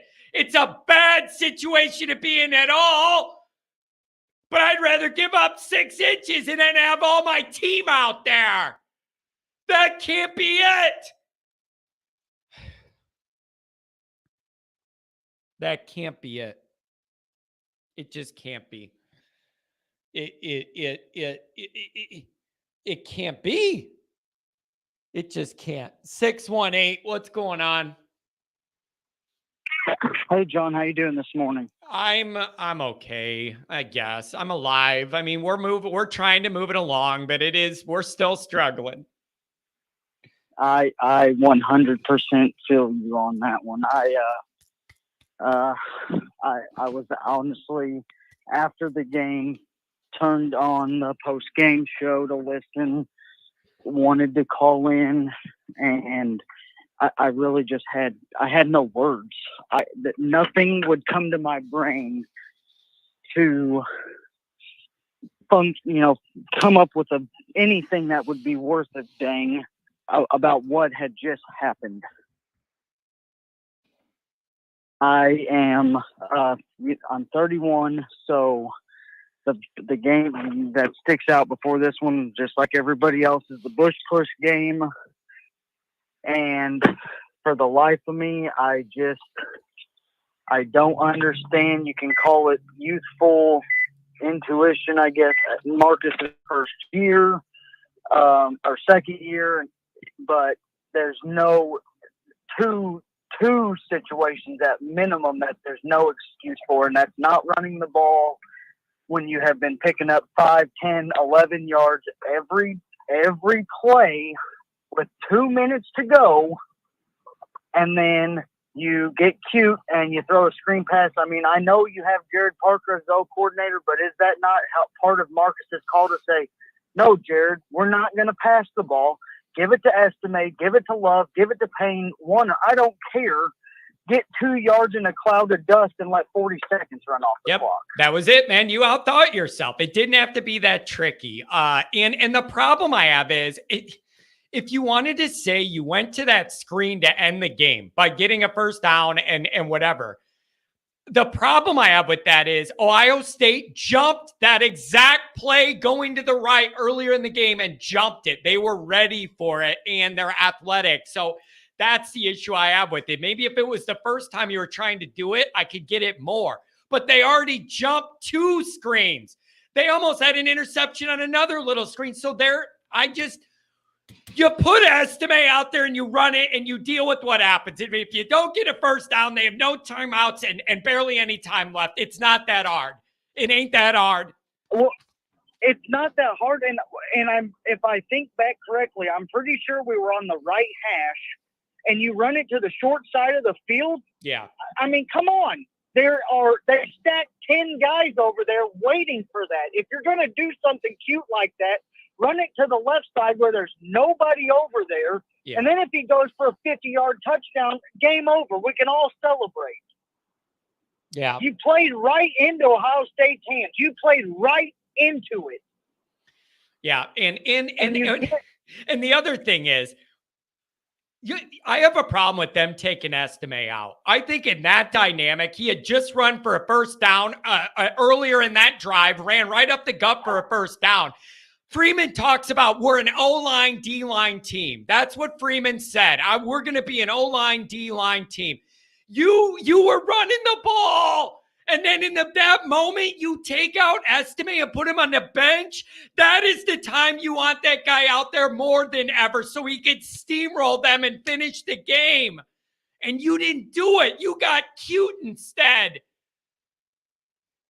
Yeah, it just – and then for the life of me, I cannot think – if I would have talked to you on Friday and you'd have said, Kyle, I've looked into the future – Marvin Harrison Jr. is going to have 3 catches for 32 yards, no touchdowns. Like you said, I would have said, where's the party at? Let's go celebrate. Why on earth does Al Golden keep giving up the middle of the field like it's not there? You get to 3rd down and you give up a pass over the middle. There isn't a Notre Dame player within 15 yards of that guy, and he takes it into Notre Dame territory. Yep. Oh, why? Man. Why is that part of his defense? Why is the middle of the field left wide open? Yeah, well, there was a mistake there too, and so there were really bad breakdowns, and you know what? I genuinely mean this. I mean, I don't know what I expect, but is there something where the coaches say to the team, you guys played your asses off? and we let you down, and we'll get better, because it was not a good coaching job. Just wasn't. No, and I sat all day yesterday. I have not rewatched it. I probably won't rewatch it just because of all the 101 times that if this goes this way or if they do this instead. One different play, and then we had like a dozen chances to make it, and we didn't get any of them. So I don't want to rewatch it. I want to look at the positives for the most part. I can't remember a time in my life where a Notre Dame defense held a powerhouse top 5 perennial team like that to, I'm going to say, I know it was 17 on the scoreboard, but in all reality, it was 10, and it should have been 3 if there's not a bad run fit and Henderson breaks it off for 61 and a touchdown. Yeah. It was just a total collapse in recent Notre Dame fashion, man. Anything else on your mind? I appreciate the call today. Thank you. Yeah, thanks for taking my call. My only last thought is I hope the boys at Duke are, if they have the mindset I think they're going to have, I hope the boys at Duke are ready for what's coming Saturday, because I feel like you're about to deal with a pissed off Notre Dame football team. Yeah, that's what you need to do. It may not be. Hey, I'm glad you brought that up. Like, that is the best thing we could see this week, is a very, very angry, pissed off Notre Dame team playing with an extra gear that are just so mad. And that's going to be the best thing. That is the number one thing I'm looking for, is that mentality this week. Thank you for the call, man. I hope you have a good week. Thanks, John. I got one more question for you if you got time. Yeah. So I know it's 2 weeks ahead, and we have to beat Duke and we have to beat Louisville. And I was listening earlier, and I heard you talking about we can't get in a shootout with USC. We can't. We're not going to score that many points, most likely. Don't you think they can kind of play the USC game almost like for the most part, Notre Dame controlled time of possession, long drives, picking up first down. I think Notre Dame had more than a 10-minute advantage in time of possession, unless I'm mistaken. I'm pretty sure Notre Dame owned that statistic. I'm pretty sure. Yeah. I'm pretty sure, because I know at one point I looked. I don't remember what quarter it was. I want to say the time of possession. Maybe it was the quarter. It had to have been the third quarter where Henderson broke off the run. Yeah. But it was like 9 minutes to 1 minute, and they controlled the clock, and I think that's what you'll have to do against Caleb Williams. You've got to shut down the big plays, but run the ball at it, because their defense is not a tenth of as good as Ohio State's defense. Yeah. You got to control the clock with them, run the ball at them, pick up your first downs, take your 12, 13 play, 7.5 minute drives, score points. For the love of God, please don't miss any more field goals. Yeah, I'm about done with that experiment. I don't give a shit if he can kick it 68 yards. If it isn't going through the uprights, it does me no damn good. And now he's 3 for 7, and I'm about over it. So maybe you just need to start building out 4 plays. Maybe you just need to start building out these series to have 4 plays, because I need that guy to make kicks. It's your one job. And in the biggest moment, it wasn't even close. It was like me hungover at 7 a.m. on the tee box on number 1. Just a massive duck hook off the edge of the arc. Yeah. But I'm pretty sure the McPherson kid, that is our booming punter, was a kicker in high school. And if he has that kind of leg, give him a shot. It can't get any worse than what we saw Saturday night. There's no possible way it gets any worse. Not even close. So I'm about done with it. Yeah, I'm about done with it. Hey, thanks for the call today, man. Really appreciate you. Thanks, John. Yep. Have a good one. Oh my God. Just, I'm glad we're having some fun here. Nick Shepkowski, managing editor of USA Today, Fighting Irish Wire. Yeah, I got my boss at the newspaper making fun of my 6-inch jokes. Like, that's where we're at today, guys. That's just where we're at as a group. Oh my God. Yeah, Jeffrey, you're right. Notre Dame double covered Harrison all night. That will leave a hole in the defense. You had to. Like, you had to do that for Harrison. Like, that was a part of the equation, you guys, is that we knew you're going to have to give more coverage over there, and it's going to expose some other things.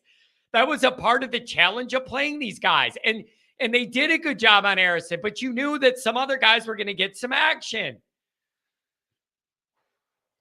All right, here's the deal. I want to be done at 11 to watch Marcus. I usually don't watch press conferences. It's just all PR BS, and I don't believe most of what they say anyways, Notre Dame or anybody else in football. They're largely worthless unless it's like injury news. So, but I want to watch this one just to see the vibe, okay? So I want to be done at 11 for that. I got a bunch more calls. We're just going to have to go a little quicker. And again, earlier in the show, there wasn't as many calls. I could go longer. Now there's more. So I'm going to try and breeze through this for you guys. 646, you're in the mix. What's up? Good morning. John, what's going on, man? I'm going to get through this as quickly as possible. All right. Hey, Bruce, so wait. First thing, Bruce, I'm sorry. I know you called yesterday and I didn't answer. I'm just going to say this too. I've had like 24 people call me to talk about this game, like not on the show, but personally, I'm not there yet. After doing all these streams and then I'm not ready to like start going through it on the phone with 20 different. I just can't do it for my own mental health. I'm sorry, Bruce. Go ahead. It's all good. So I've been, since the game was over, obviously, Saturday night, I was in pain, but I woke up Sunday and then started to, put the sports media hat back on and try to break down the game. I've been consuming a ton of content podcast wise regarding it from all different sources. And one thing I've noticed is that, and you may have mentioned this, the national perception of Notre Dame football, it has changed, right? And I say that to say, like, I'm really surprised at how people are speaking about Notre Dame football. Paul Feinbaum, he's notorious for ripping Notre Dame often for no reason and unfairly, but the only thing he had to say negative was that Notre Dame's coaching arrogance cost them the game, right? I listened to the Snaps podcast on the Volume Podcast Network, which is generally an SEC thing, hosted by former Georgia quarterback Aaron Murray and former LSU offensive lineman T-Bob Hebert. And T-Bob shocked me when he said he believes Notre Dame is a better team than Alabama today, and if they played them, they beat Bama. I was blown away. Joel Klatt spoke glowingly about Notre Dame, as have others. So it's just a really weird dynamic to hear all this really positive talk about Notre Dame. It seems like the national perception really is changing. So that's a good thing. Yeah, and that's a very mature way to look at it. And I did reference that. I wanted to make sure. I mean, I did mention that like a half hour ago, that we do need to acknowledge the positive changes that are happening with talent and development and depth and athleticism and all that. Like, and I want to mention that. Like, you could do both, Bruce. I could be pissed off and miserable and question and why didn't we make one more play? What were the coaches doing? I could be mad at all that for this week and acknowledge big picture. I do see some changes happening that are going in the right way for Notre Dame. Good point by you and a mature one. I agree. Secondly, one thing we've been talking about, since the season started, and I'm sure, again, right now you may not want to see it, but just looking at it objectively, Notre Dame did play this game like O-line knew. And I was really impressed with that, especially getting into the second half where they needed it. They were able to pound the ball and really get, chunk plays, 10 plus yards often in the running game. Bruce, so, they did a pretty good job. They did a pretty good job. And Hartman wasn't being totally harassed back there. Like, they were doing more quick passes. So it's not like he was dropping back there and they had to hold it for a long time to let guys get downfield. That wasn't a part of the game plan. But that O-line did hold up, and that was on our list of things to look for, and they did a decent enough job to earn a win. Good point. That was the other thing I was going to point to. They did protect pretty well. Yeah. And you and I discussed it when I called last week about Rocco Spindler, and he pretty much played the game of his life out there. Really, really did a good job. I was impressed by that. Quick note on that late game screen call that everyone is ranting and raving and upset about on that last drive of the game. Marcus Freeman has been saying we're not playing not to lose, we are playing to win.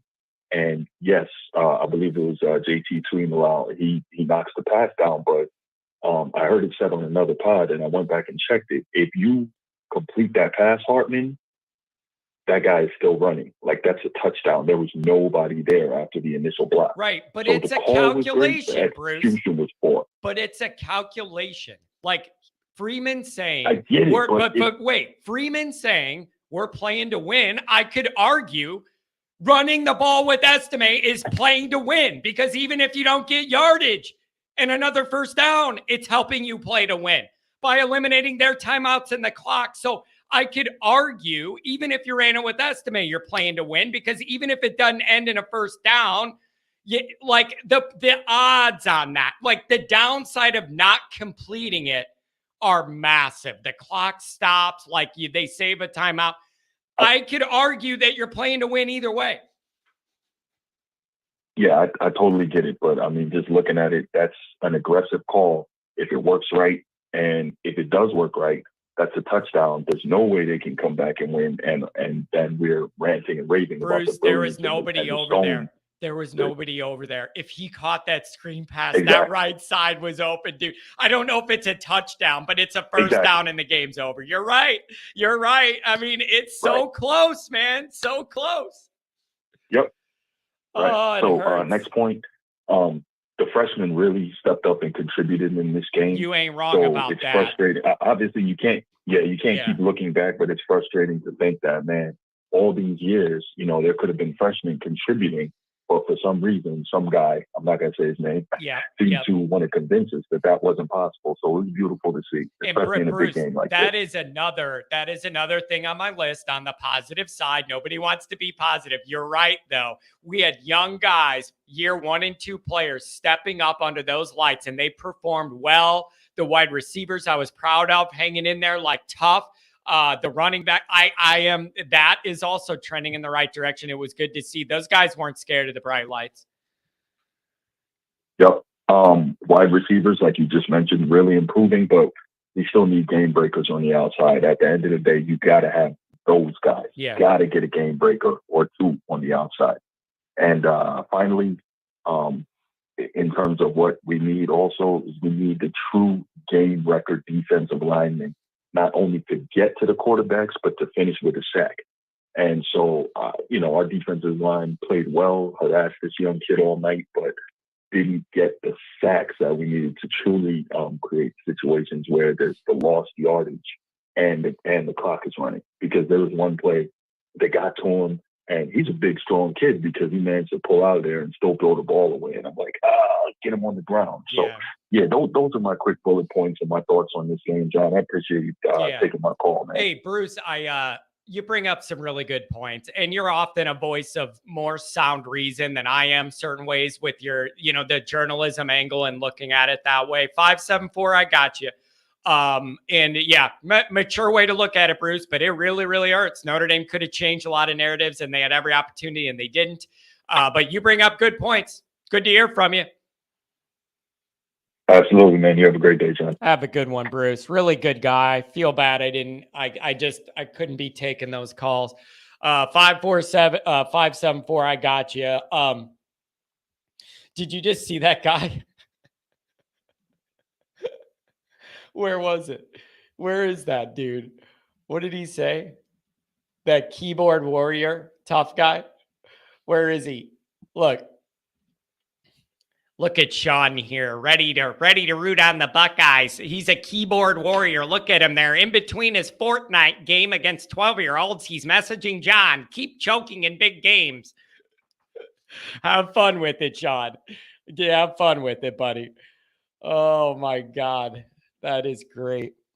That is really special. 574, give me some more. I could see him, Sean. I got a Fortnite match. I got a Fortnite match here in 10 minutes. Maybe I can troll John before it starts. Anyways, 574, what's up? Hey, John, how's it going? Oh, never been better. Never been better, for sure.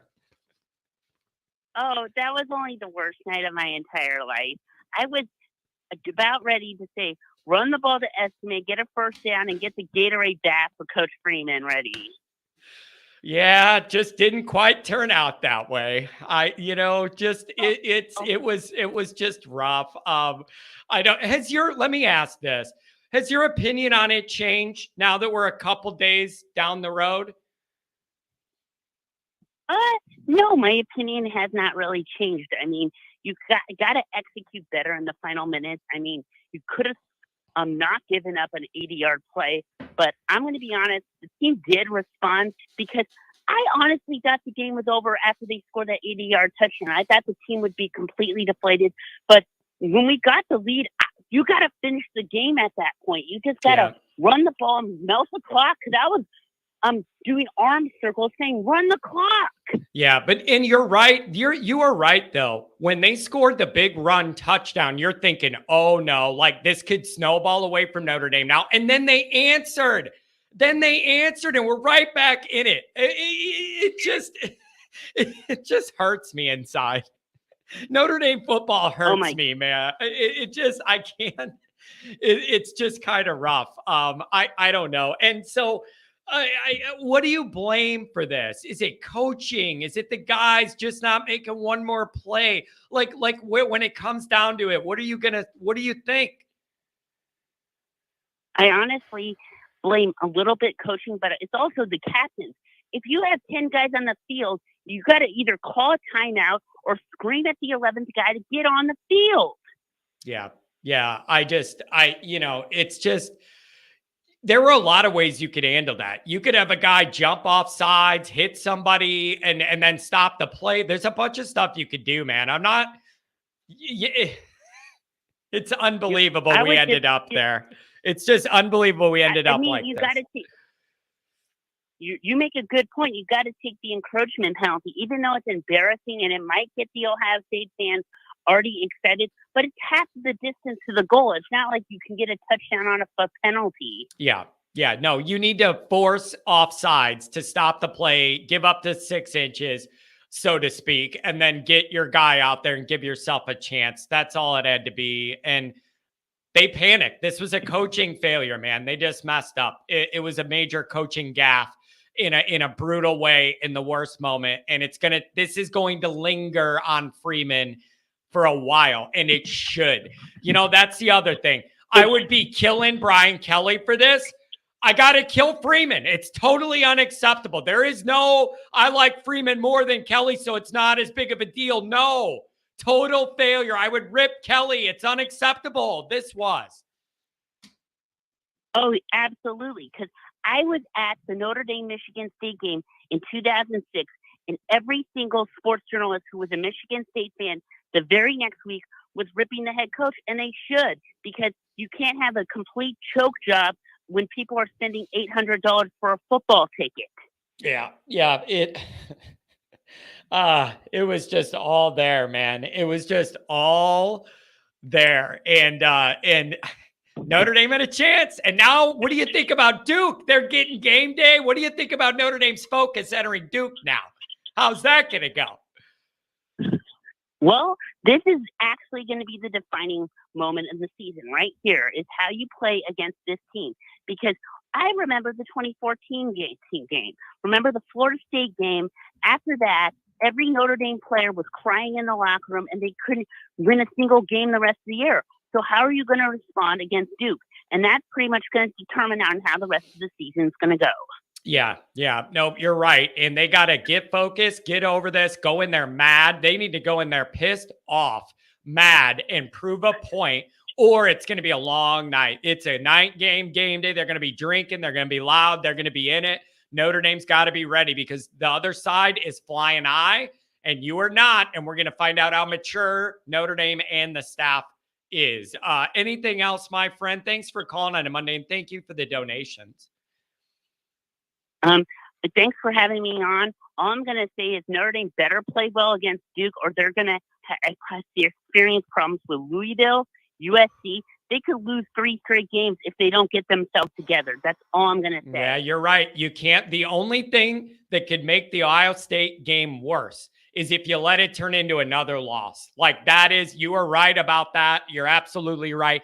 That is a big big. Because we wouldn't even make deal. a bowl game if we lose the 4 straight games. We wouldn't Right. even make a bowl game, or I wouldn't even care, or no one would care.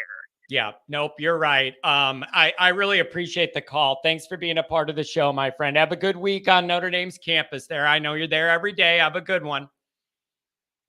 Have a good one, John. Take care. Oh, man. People are just kind of sad. Kent says, I'd like the ND band member to call. And that was a great call. That was kind of a surprising call when that happened. What did I have here? I was going to highlight something. That's the other thing. Ohio against the world. Bro, I don't understand why the Ohio State side made up the narrative that everybody's like against them and picks against them. Bro, isn't Ryan Day like 47-6 overall, and they have 5-star laden recruiting classes in the top 3 or 5 every year? The Ohio against the world is them making that up. And if it works for you and it motivates you, go for it. But that's not how the country views Ohio State.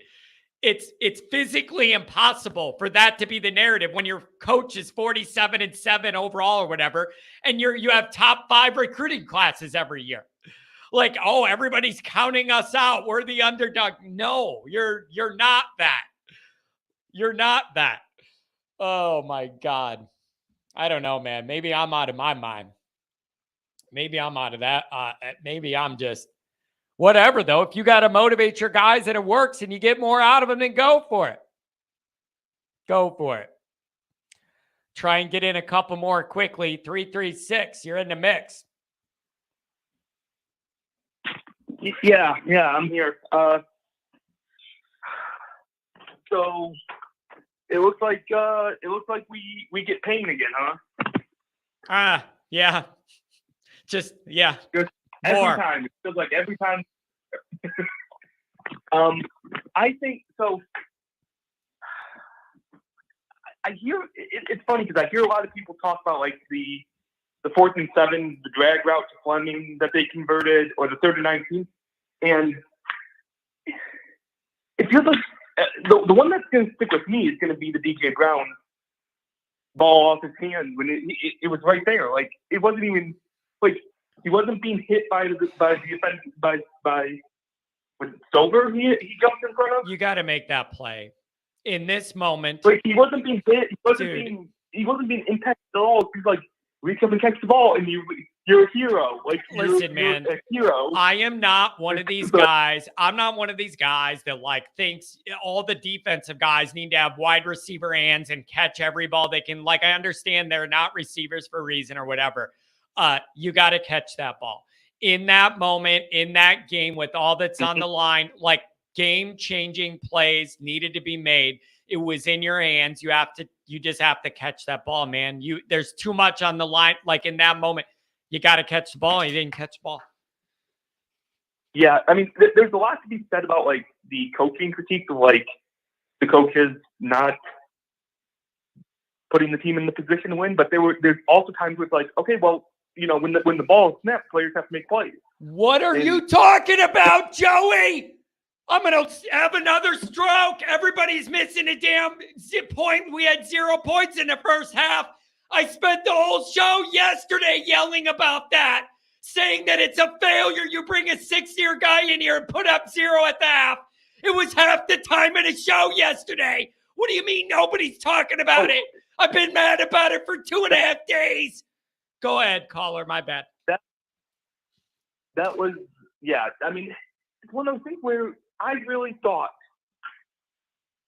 you know, when you brought Hartman in, that it's like, okay, well, you saw his offenses, you saw how he played against Clemson, you saw how, like, when he was at Wake, you saw how he played against, like, there were good teams he played against there, and he was wheeling the ball around, and you're like, okay, this was like a thing you could do, and instead, I don't really understand what you know, they couldn't get the running game going, and do the receivers does Notre Dame just not have receivers that can get open against Ohio State? I mean, it felt like half the time we were throwing the ball to I I keep saying Mayer to myself, and it's Evans because he played so well. Yeah. But I'm like, what? Like, why is he our only offensive weapon for that? Hey, listen, I genuinely think that line was doing a decent job protecting Artman, and I do not think they tried enough to get more explosive plays out of that. You were in a big time game where the O-line was giving you decent pass protection. I would have liked to see them try and stretch that a little more, and have somebody find a spot in a zone or get open, and I didn't see enough of it. And you didn't bring Sam Hartman in here to run a conservative game plan against Ohio State. That's what you did last year. This was supposed to be the opposite of that. You know, it's funny because last year we go into the game, Ohio State has the experienced quarterback, CJ Stroud, who's played like 30 games or something, and we're breaking in a new guy who hasn't started the game yet. This year it's like, okay, now it's our turn to have the experienced guy, and they have the new guy, and then it ends up in the same result. But it's like, what? Does it not even matter? Yeah, man, it's rough. And then I don't know. And then is Notre Dame going to pull it together this week? Do you think they're going to come out pissed off, mad, and like ready to go? Or is there going to be a hangover? Because if there's a hangover, the crowd, our Notre Dame fan base is going to turn. Everybody's in a bad mood. If you're like in like a 3-point game with Duke at halftime, oh my God, it's going to get ugly around here. Well, I put my prediction out on 24/7 for this game I am more in the camp of, we've seen Notre Dame after Ohio State once already, and I'm more in the camp of 31-14 Duke. Oh, come on, man. That can't be. Notre Dame's going to score. Notre Dame's going to score. I mean, they have to. I think they're going to come out lethargic and slow, and because they threw everything they could at Ohio State. Yeah. And I think there's going to be a tired team that doesn't do like we expect them. Yeah. Like they better get over it. Come out like they better get over it real quick. You got to get over it quicker than we do. I can afford to sit here and bitch all week. It's my show. I don't have to go perform on Saturday. So those guys need to move on quicker than I am. That's all I'm saying. Yeah. I mean, we saw it last year. When we played Ohio State, we came home against Marshall and laid a complete egg. Yeah. And well, these are different circumstances. Duke is better than Marshall, so it's like, yeah. I don't know. They gotta pull it together. That's the big test this week. All Notre Dame fans and media are watching to see when the Duke game begins, what's Notre Dame playing like? What are the vibes like? What's the energy like? Do they and then we're gonna go from there. But it is a little risky. Anything else, my friend? I want to get over and watch Marcus. No, I thought about calling in on Saturday, but like I think I tried to call in when you were still doing the opening piece, and I completely missed that I tried to call in and it's like it was not going through because I think you hadn't opened the lines yet. This must not be calling. Yeah, the other thing that could happen, man, is if I have a full bank of calls and then you call, it will not go through because there's no open lines to put you on hold. And that happened Saturday because we literally had like almost 200 people trying to call. So sometimes you got to call again, and then an opening when somebody drops off, you could drop in. But hey, thanks for the call today, man. Have a good week, and we'll see what'll happen against Duke. Yeah, I hope I'm wrong about my prediction. But yeah, so do I. All right. So do I. You think this reaction was bad? Wait if they do that one. That'd be real bad. All right, you guys. That's gonna be it for the day. Listen. I feel better about this than I did the post-game show. Way better. Like people are sober, more clearly talking about stuff. That post-game thing was important because you need an outlet for that emotion. But as far as like practically doing this was a much better show because it was just people are better able to kind of talk about it. And so that's how I feel. But thank you, everybody who donated, all the new viewers. it's beautiful, even if we're upset. It's beautiful to have people say, John, I just found you. I like the show. I love what you're doing. I didn't even know this was around. That's the idea of growth. And so that's a beautiful thing. But all the commenters, even the Ohio State ones, I didn't have to ban because they crossed the line. Welcome into all the new people, the chatters. The show's doing good numbers. We're trending up and we're not going anywhere. So everybody have a good day while Kent walks around with a victory strut. Have a good one.